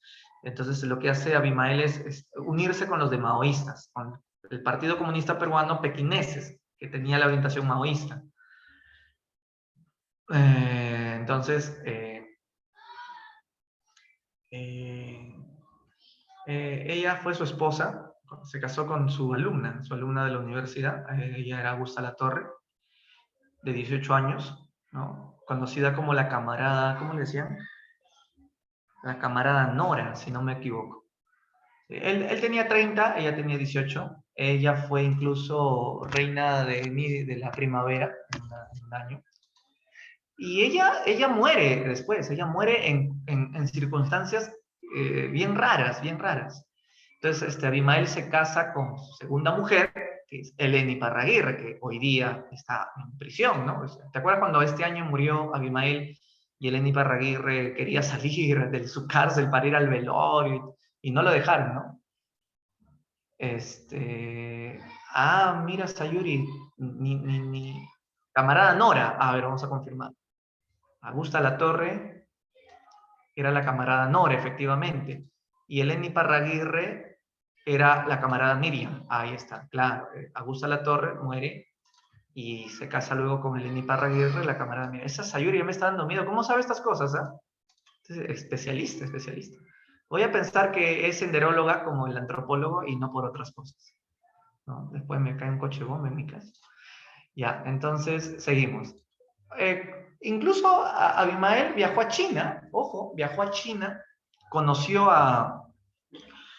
el mismo Mao Zedong, sí, sí, sí, conoció a Mao Zedong, aprendió algunas estrategias de guerrillas, de cómo meter bombas y todo lo demás. Y cuando regresó otra vez de profesor, a sus alumnos les enseñaba cómo hacer bombas.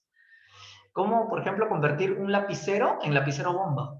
Y cómo ponerlo en un lugar tan estratégico y escondido que nadie se da cuenta y que todo puede volar en muchos colores, como si fuera Navidad. Y es que para el terrorismo, matar es una necesidad porque lo estás haciendo por una causa justa. Profesor, pero matar no es algo bueno. Claro, pero estás matando al malo. Es la filosofía, ¿no? Estás matando al malo para defender al bueno. Y si el malo, ¿quién es el malo? El malo es el que le gusta la plata. El malo es el capitalista. Pero el malo también es el pobre que quiere ser capitalista. Él también es el malo y tiene que morir. O sea, es paradójico y muy contradictorio porque, o sea, el terrorismo defiende al pobre, pero termina matando a los pobres. ¿Por qué? Porque muchos pobres ayacuchanos no querían apoyar a Sendero, no querían militar en sus filas, no querían entender la ideología, querían estudiar para tener su negocio, querían hacer su tiendita de cosas y les gustaba pues ahorrar plata y entonces venían los terrucos y decían, muere futuro capitalista, entonces traidor del pueblo, ¿no? Futuro explotador de tus paisanos. Por eso es que Sendero mataba gente pobre y venía el ejército y también mataba pobres, o sea, era una cosa de locos. ¿Cómo que todo tiene un precio, Jonathan? Prefiero no saberlo. ¿A qué te refieres? Entonces acá está cuando... Y mira, su esposa ella, Augusta Latorre, era más radical que él incluso, ¿no? Augusta Latorre fue el brazo militar que tuvo Sendero, dice, al inicio, ¿no? Porque ella le enseñaba las estrategias militares que había aprendido en una escuela en China. Abimael, estoy hablando que Abimael viajó a China para conocer a Mao y estuvo en la escuela militar Nanking, ¿no? Y ahí aprendió estrategias de guerrilla y estrategias de matar y de meter bomba. Bien, también hay que decir que en el gobierno de Velasco, dentro de todas las grandes cosas chéveres que pareciera que hizo, y claro, yo te hablé de Velasco hace un momento, Velasco un día cometió un grave error. Había decidido que le iba a cobrar plata a los universitarios, pero ¿cómo es posible esto? Se supone que una universidad nacional todo es gratis, pero Velasco había decidido eliminar la gratuidad de la educación universitaria nacional. Y entonces esto generó que Sendero, o mejor dicho, Abimael, con sus alumnos empiecen a crecer con más radicalismo. Y por eso es que Sendero odiaba a Velasco. Sendero veía a Velasco más bien, a pesar que Velasco ayudaba al pobre, a los indígenas, pero como Velasco no es comunista, lo veían más bien como un fascista. Para Abimael, Velasco era un fascista, cuando nada más lejos, ¿no?, de que la verdad, en realidad Velasco no era fascista, era un corporativista, sí, un dictador, sí, pero era a favor del pueblo. Era un corporativismo de inclusión social. Entonces, un poco para que conozcan más, ¿no? Abimael estudiaba los libros de Marx, de Mao y de Mariátegui, ¿no? Él leía Mariátegui, de ahí es donde sale la palabra Sendero Luminoso. Acá tengo un cuadrito que quiero enseñarte un ratito, para que entiendas cómo se forma oficialmente el partido de Sendero. ¿Dónde lo tenía? Acá está, mira, este cuadrito. Mira, esto así nomás no se lo enseña a nadie, aquí nomás. Esto está en el libro, el tomo 2 de Samaniego, Presidentes del Perú. Seguro alguien lo tiene y seguro por ahí lo ha leído, ¿no? Esto. Para obtener estos cuadritos he tenido que hacer malabares, ¿eh? Si es que tenga el texto, ahí están aprendiendo más. Entonces, el Partido Comunista se funda en el año 31. A ver, pregunta, ¿quién había muerto en el año 31? El que había fundado el Partido Socialista. ¿Quién fue el que fundó el Partido Socialista y que escribió los 7 ensayos? ¿No? El que creó la CGTP, Mariátegui, pues ya. Con la muerte de Mariátegui, el Partido Socialista se convierte en el Partido Comunista. En el año 31, Mariátegui muere joven, a los 34 años. Ahora, en los años 60, como ves, el Partido Comunista peruano se bifurca en dos grupos. El Partido Moscovita, que son los que están simpatizando con los rusos, o el comunismo soviético, y el de los pequineses, que como te dije, simpatizaban con los de Mao, con el comunismo chino. El Partido Comunista Pequinés estaba dirigido por Saturnino Paredes, pero el Partido Comunista Pequinés en la década de los fines de los 60 vuelve a tener una segunda división. Entonces, los maoístas se van a convertir en el Partido Comunista Maoísta Patria Roja y por otro lado aparece el Partido Comunista Bandera Roja. Entonces la pregunta es, ¿de dónde sale Sendero? ¿De Patria Roja o de Bandera Roja? Bueno, como ya te diste cuenta, salen de Bandera Roja. Patria Roja, profe, pero Patria Roja yo lo he escuchado por ahí, todavía es gente de San Marcos. Claro, cuando tú ingresas a San Marcos, de hecho que te vas a tener que chocar en algún momento con gente de Patria. Así le conocen, la gente de Patria. Entonces, y normal, yo converso con mucha gente de Patria y no por eso yo soy comunista, ¿no? Simplemente conversamos, discrepamos, nos peleamos, ¿no? Y luego nos vamos a comer al comedor y chévere todos, ¿no? Ahora, profe, ¿Patria Roja son terroristas? No, ellos son comunistas, pero son comunistas que no quieren, o sea, quieren la revolución pero sin matar a nadie. Allá, ellos piensan que no se necesita matar a nadie. Pero son comunistas. Ellos entonces se convierten en el Pucallacta, justamente hay el famoso ex ministro de Castillo, que le decían la Puca, pues, ¿no? Bellido, ¿no? Puca es rojo, ¿no? Pucallacta, ¿no? Pueblo rojo, tierra roja. Los de Patria Roja también tuvieron, ¿cómo se dice? Aceptación en los del SUTEP, hay infiltrados en la CGTP y en estudiantes de San Marcos, ¿no? Ahí están los de Patria Roja. Pero Abimael era de bandera roja, Pero lo que no le gustaba a Abimael de pertenecer a Bandera Roja es que Bandera Roja decía, ya, vamos a hacer la matanza de los ricos. Y Abimael decía, ya, pero vamos. Sí, pero ahorita no, pues Abimael, todavía no. Entonces, ¿cuándo? Ya, ya, pronto, pero ¿cuándo? No sé cuándo, pero pronto. Hay que preparar bien las cosas. Abimael dijo, ¿saben qué? Hasta esperarlos, ya me cansé. Me voy de Bandera Roja y voy a formar mi propio partido. Y desde Bandera Roja que Abimael crea el Partido Comunista Sendero Luminoso.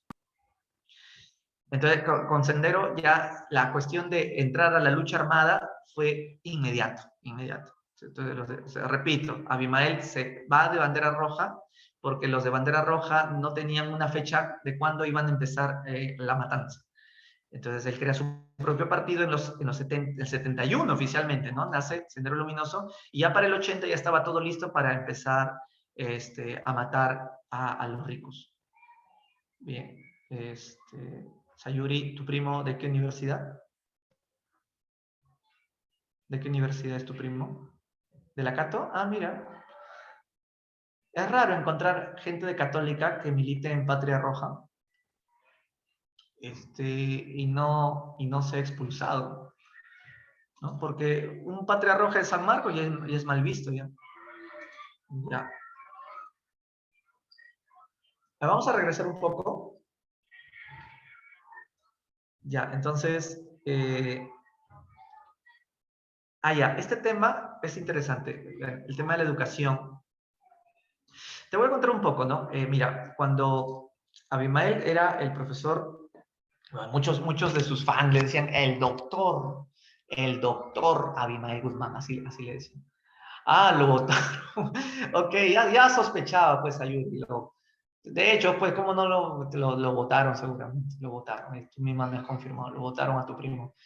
Ya, pues, por tuco, dile, ¿no? En católica no se puede ser tuco, en católica tienes que ser, fiu fiu, nomás tienes que ser ahí. Posero tienes que ser, ¿no? Si no, la crema te expulsa, la crema innata de la burguesía, ¿no?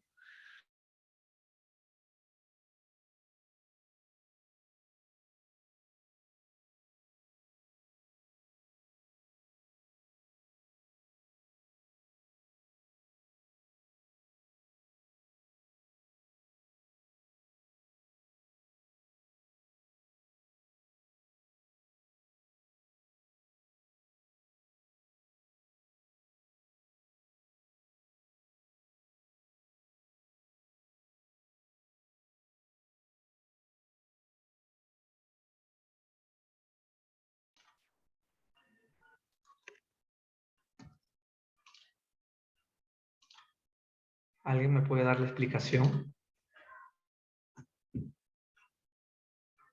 Ujú. Sí, pues eso me pasa por estar hablando de estos temas. O sea que yo pensaba que el chuponeo ya no existía ya. No, nos están chuponeando, ¿sabes? La lingote nos está escuchando a ver qué cosa yo hablo, ¿no? Pero no van a encontrar nada malo. Yo estoy haciendo una clase de lo que pasó, ¿no? Y pues, lo que pasa es que hay profesores en la sierra, en provincia, y aquí en Lima incluso, que cuando hablan de sendero, terminan haciendo apología al terrorismo.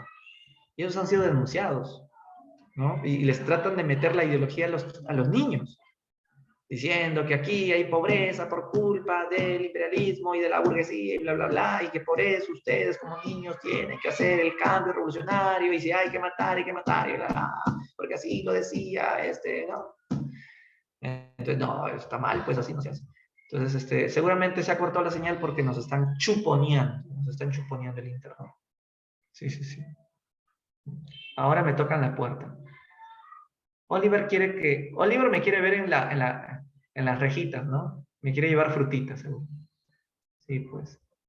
Toca ahorrar para su funeral. ¿Saben qué? Ahora me declaro en huelga y declaro suspendido la historia del terrorismo que tanto querían saber. Así que vamos a hablar lo que el gobierno quiere que hablemos, ¿no? Que la libertad, que la democracia, que la abunde, que la inflación y que los derechos humanos y bla, bla, bla. No. No voy a compartir nada. Y si quieres que te hable de terrorismo, tú hazme preguntas mejor. Mejor todavía para, en todo caso, si me voy con ustedes, pues.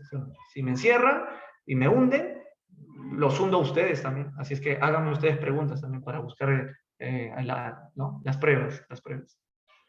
Pregunten, pregunten. A esa Yuri que tenía su primo Tuco, a ver, que lo expulsaron de la Cato. Ahí es la primera que va a caer acá. Si a mí me pasa algo.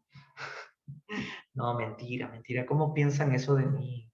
Yo jamás los delataré, jamás. Jamás delataré sus debilidades ideológicas.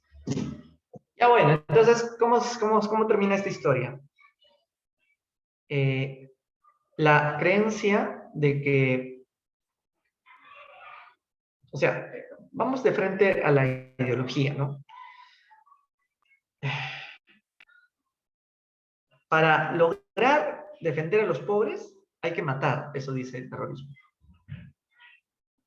Y matar es un costo que se tiene que pagar, porque si tú matas a los capitalistas, entonces estás matando a los malos, estás matando a los gérmenes, a los que tienen un cerebro ideologizado con explotación. Pero si los pobres no quieren apoyar a Sendero, Sendero también mata a los pobres. Esta ideología cobró mucha fuerza, sobre todo en la universidad, porque los alumnos de Abimael eran alumnos empobrecidos, eran alumnos provincianos. ¿Y qué carrera crees que estudiaban los alumnos de Abimael? Ellos estudiaban para ser profesores. Muchos de ellos eran hijos de ex hacendados que habían perdido por la reforma agraria. Y hablando de la reforma agraria, ¿por qué en Ayacucho Sendero nace? ¿Por qué justo en Ayacucho? ¿Por qué no nació en Loreto? ¿Por qué no nació en Puno, en Tumbes? ¿Por qué necesariamente en Ayacucho? ¿Por qué en esa parte de la Sierra Sur? Y acá hay algo muy importante. Lo que explica eso, aparte de por qué es pobre, ojo, Cajamarca también es pobre, porque justo en Huancavelica también es pobre, ¿no? Andahuaylas también es pobre, pero ¿por qué justo en Ayacucho? Porque en la zona de Ayacucho no hubo reforma agraria. Y como en Ayacucho no hubo reforma agraria, entonces ahí no se solucionó el problema de la tierra y tampoco de la pobreza. Y eso explica el por qué estos pobres abrazaron a Sendero, aceptaron a Sendero. No todos, obviamente. Pero su discurso caló más profundo, sobre todo en la universidad, ¿no? Entonces ya voy a volver a compartir mejor. Como les decía, el tema de la educación era una forma de convencer a los alumnos de que si te traigo el libro del marxismo, tener un libro de Marx es como tener la Biblia. O sea, no hay otra forma de pensar que no sea una solución revolucionaria de izquierda.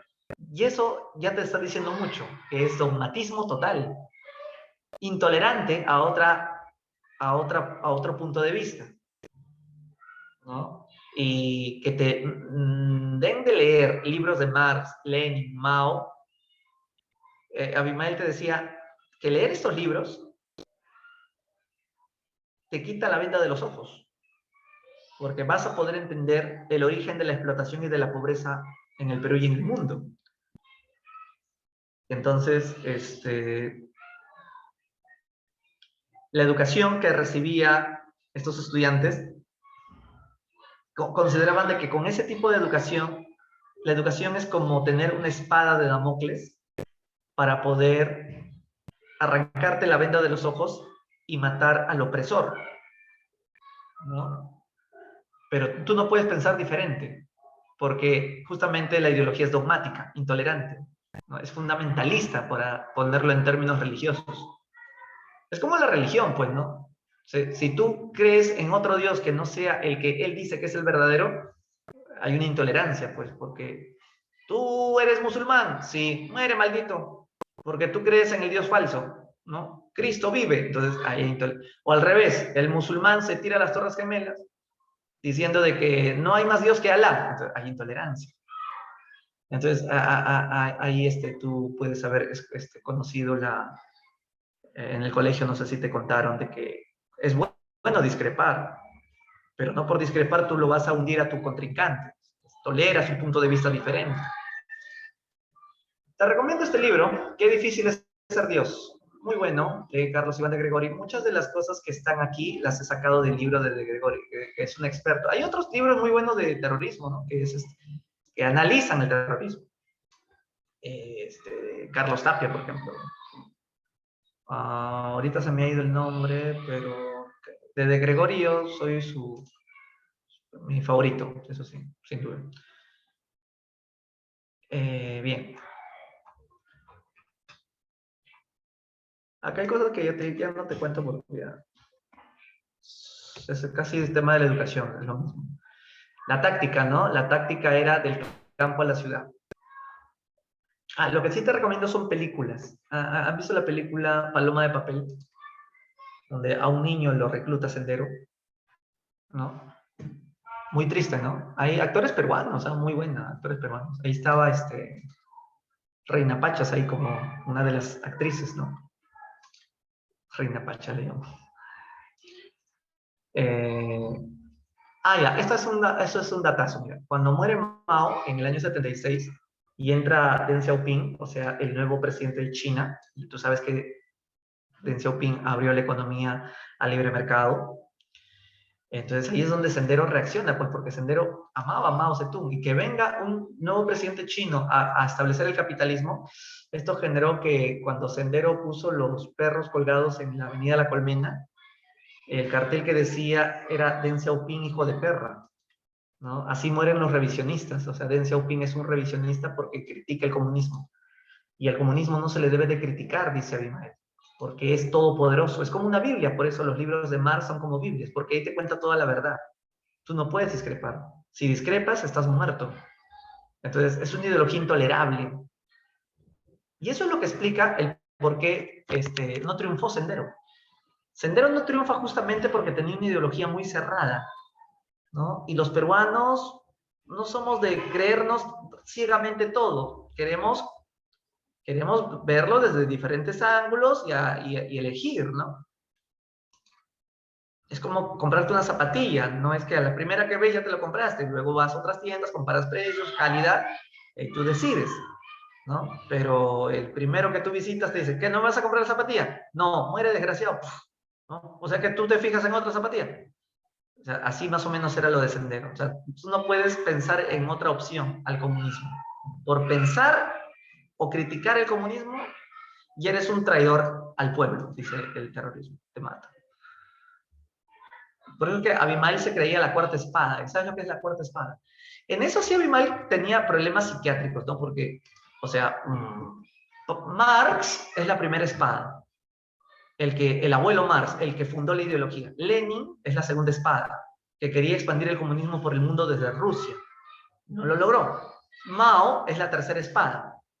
Quiere expandir el comunismo desde China por el mundo. No lo logró. Además, Mao murió. Entonces, quien reemplazará a Mao es Abimael. Abimael es la cuarta espada, que va a expandir el comunismo desde Ayacucho al mundo entero. Entonces, bien egocéntrico, ¿no? Se crea la cuarta espada. El primer atentado terrorista que hizo Sendero empezó en Ayacucho cuando quemó las ánforas de sufragio de Chuschi. Esto fue el día que ganó las elecciones Belaunde, el 17 de mayo de 1980.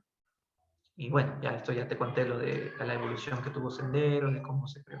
Vamos a hablar ahora del otro grupo terrorista, los del MRTA, Movimiento Revolucionario Tupac Amaru. Este es el líder, Víctor Polay Campos. Profe, ¿qué diferencia entre Sendero y el MRTA? Primero, ¿en qué se parecen ambos? Es lo más fácil, ambos son comunistas. Ambos grupos terroristas son comunistas. ¿Y en qué se diferencian? Se diferencian en la estrategia. El MRTA es más de ideología cubana, de la revolución guevarista, del Che Guevara, ¿no? En cambio, Sendero es más maoísta. Pregunta, ¿por qué a Abimael no le cae el comunismo de Cuba? Porque para Abimael el comunismo de Cuba está embarrado con gente de plata. Es decir, ¿quién era el Che Guevara? Un niño pituco que estudió medicina en Argentina y que se unió a la revolución, ¿no? ¿Quién era Fidel Castro? Un estudiante de derecho, de clase media, y que decidió unirse a la revolución comunista. Entonces, para Abimael, gente de plata que se crean comunistas eso es una mentira, ¿no? La revolución cubana está envenenada con burguesía. Un verdadero comunista es del pueblo, un verdadero comunista sale del pueblo más pobre, así era su reflexión. Y además otra diferencia era por la estrategia, es decir, el MRTA no busca hacer una revolución del campo a la ciudad, como Sendero sí. Por ejemplo, Sendero, una vez que llegue a reclutar mucha gente en Ayacucho, con armas y todo, tomaría Lima y mataría a todos los pitucos, y eso es lo que intentó hacer en el 92 cuando se voló el edificio Tarata en Miraflores, ¿no? Pero en el caso del MRTA, la estrategia es diferente, es más urbana, no es reunir gente en el campo, no, es meter coche bomba directo a una tienda de clase A, o meter un coche bomba a una embajada, por ejemplo, la embajada de Estados Unidos, un Kentucky Fried Chicken, el Banco de Crédito, o tal vez una estrategia era secuestrar empresarios. El MRTA secuestró al empresario Iraoka, el dueño de las tiendas Iraoka actual. Secuestra y lo encerró en lo que se llamaba las cárceles del pueblo. O sea, según el MRTA, el pueblo había hecho unas cárceles para que estos empresarios sufran y sientan lo que es el dolor de los obreros y empleados que reciben sueldo mínimo por culpa de esos empresarios. Y se encontraron esas cárceles, eran pequeñitas. Es como, ¿alguna vez han ido a la lavandería y han visto esas lavadoras enormes que dan vuelta con una ventanita? De ese tamaño eran las cárceles donde eran encerrados los grandes empresarios que el MRTA secuestraba. Y esas eran las cárceles del pueblo. Obviamente no eran lavadoras de verdad, pues eran bajo tierra, eran así improvisados, habían nacido hecho hueco y tapaban. Entonces el MRTA lo que hacía era meter bombas. Por ejemplo, fue el MRTA quien secuestró y tomó la embajada japonesa. El comando Chavín de Guanta los libera, pues, ¿no? En el año 97. Ahora, ¿quién era Víctor Polay? Bueno, Víctor Polay ingresó a la Universidad del Callao, él estudió ingeniería. Algo que me olvido. El MRTA es una rama del MIR, y el MIR fue una guerrilla de los 60. Recuerda además que el MIR nace del APRA, del llamado APRA rebelde. Yo te conté eso en el tema de las guerrillas. Entonces, claro, él estaba vinculado con los apristas, incluso él conoció a Alan García cuando hizo su maestría en sociología ya en la Sorbona, estudió en París. Este fue el primer atentado que hizo el MRTA cuando se voló una comisaría en Villa El Salvador. Eso fue en el año 84, Pero Sendero empezó sus atentados en el año 80, o sea, Sendero empezó antes. Ahora, tengan en cuenta lo siguiente. Sendero y el MRTA, ¿por qué se odian? Se odian porque, bueno, son comunistas, pero la forma como quieren establecer la estrategia de revolución es diferente. Sendero no usa uniforme. El MRTA sí usa uniforme. Por eso era más fácil detectarlos, ¿no? Que el ejército los detecte, pero Sendero se camuflaba mejor.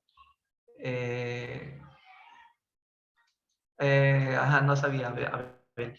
Bueno, sí, pues. Yo conozco bien El Salvador también. Bueno, la entradita más. Y claro, ellos usaban un uniforme, con eso se querían parecer a la FARC, que era la guerrilla colombiana, ¿no? Y hablando de la FARC, ellos se peleaban por el dinero del narcotráfico, ¿eh? A ver, pensemos esta idea. ¿Por qué a Sendero y al MRTA le conviene ser amigo de los narcotraficantes peruanos que operaban en Tocache? Bueno, lo que ahora se le llama el Brain, antes era la zona de la selva de Tocache y todo eso, era el boom de la droga, ¿no? ¿Por qué? ¿Por qué crees que a Sendero y al MRTA le convenía tener amigos narcos? Claro, muy bien, para que ellos financien con el dinero del narcotráfico la compra de buenas armas. Entonces, ¿cuál era el trato? Sendero protege a los narcos cuando venga el ejército con sus helicópteros a destruir los laboratorios de la coca. Sendero les dispara a los helicópteros del ejército.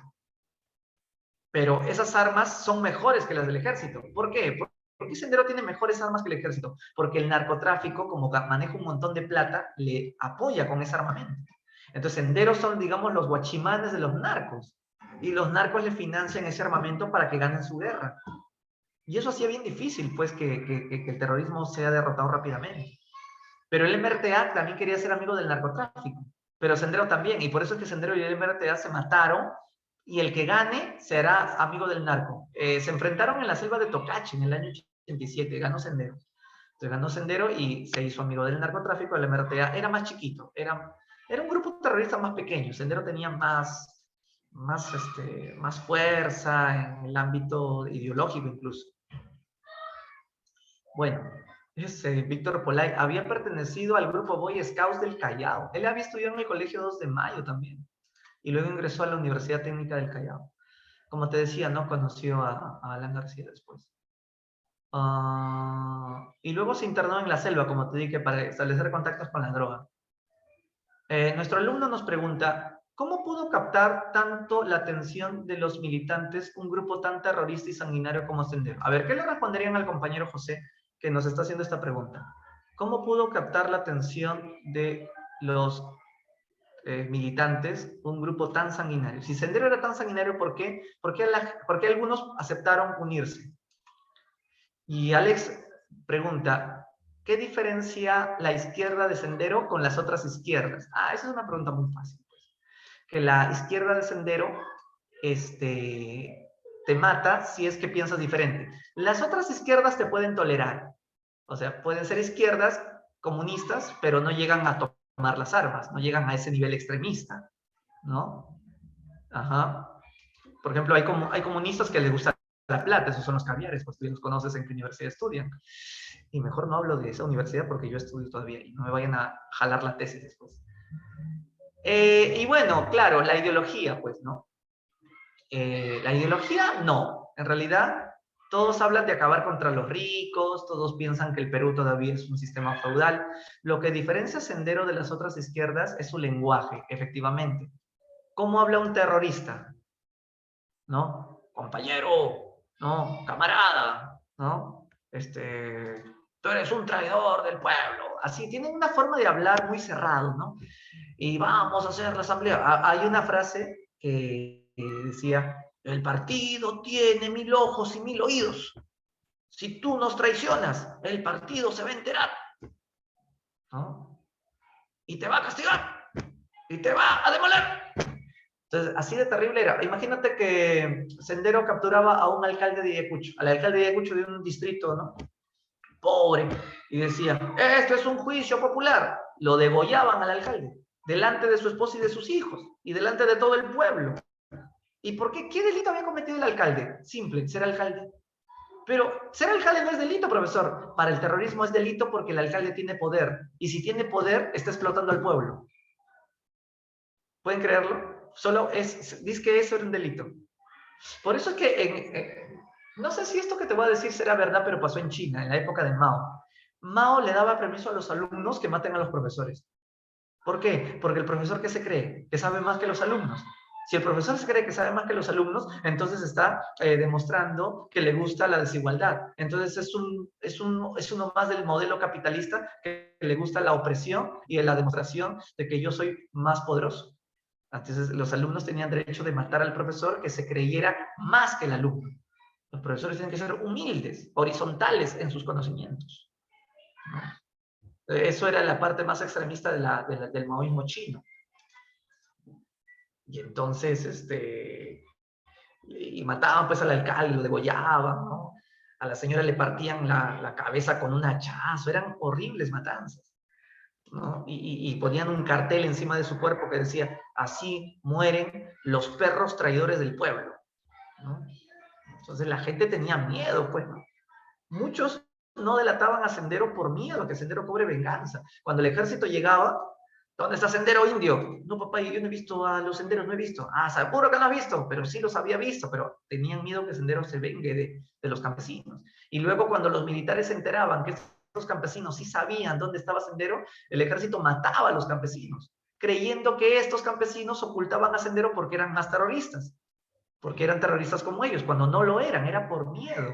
Entonces el campesino tuvo dos lugares de fuego. Sendero por un lado y el ejército por el otro lado. Por eso es que cuando se da la Comisión de la Verdad, se vio que el 30% de los que murieron fue por culpa del ejército, ¿no? Claro, el doble fue por Sendero, pero un poderoso 30% de todas las 70.000 víctimas fueron por el ejército. Increíblemente, el MRTA fue el que menos mató. El MRTA solamente mató el 4%. Sendero se lleva el 60 y tantos por ciento.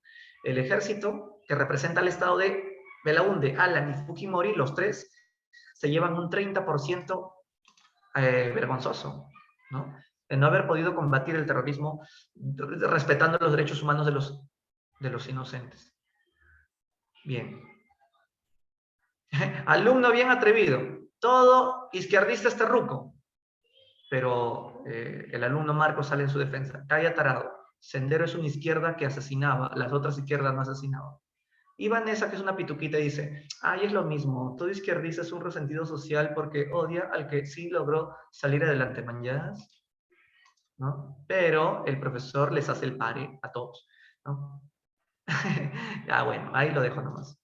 En este libro los alumnos también tienen derecho a opinar, ¿sí o no? ¿Tú qué crees? ¿Que el autor es el único que va a hablar en el libro? No, los alumnos también toman la palabra, ¿no? Ahí está el libro. Los libros ya se están acabando, ¿eh? Así que aprovechen si todavía quieren. Los 2 tomos baratos, 15 soles nomás. Los 2 tomos, o sea, que te venden cada tomo a 15 soles en las librerías del centro. Yo como soy el autor, lo remato. Ya se los había presentado en su momento, ¿verdad?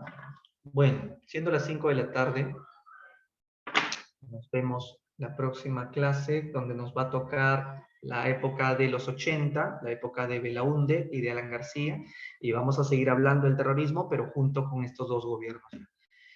Bueno, espero que algo hayan aprendido hoy día del terrorismo, pues, ¿no? Ya que me decían que en el colegio nunca les enseñaron nada y que no sé qué cosa, y que tenían que salir a bailar por la promoción. Porque yo en el colegio sí enseñaba sendero, pero nadie estaba en el jalón. ¿Por qué? No, profe, permiso para la actuación, que ya es la despedida, ¿no? Que el baile de promoción, que hay que enseñar en el patio. Ya, pues, ensayo, ensayo. Y me quedaba solo ahí hablando. Y después todavía se quejan. El profe no nos enseñó, en el colegio nunca nos enseñaron el terrorismo. Sí, se les enseñó, solo que ¿dónde estaban? ¿Ah? ¿Ya ven? Y después, me dan cólera estos chibolos, ¿no? Ya, en fin.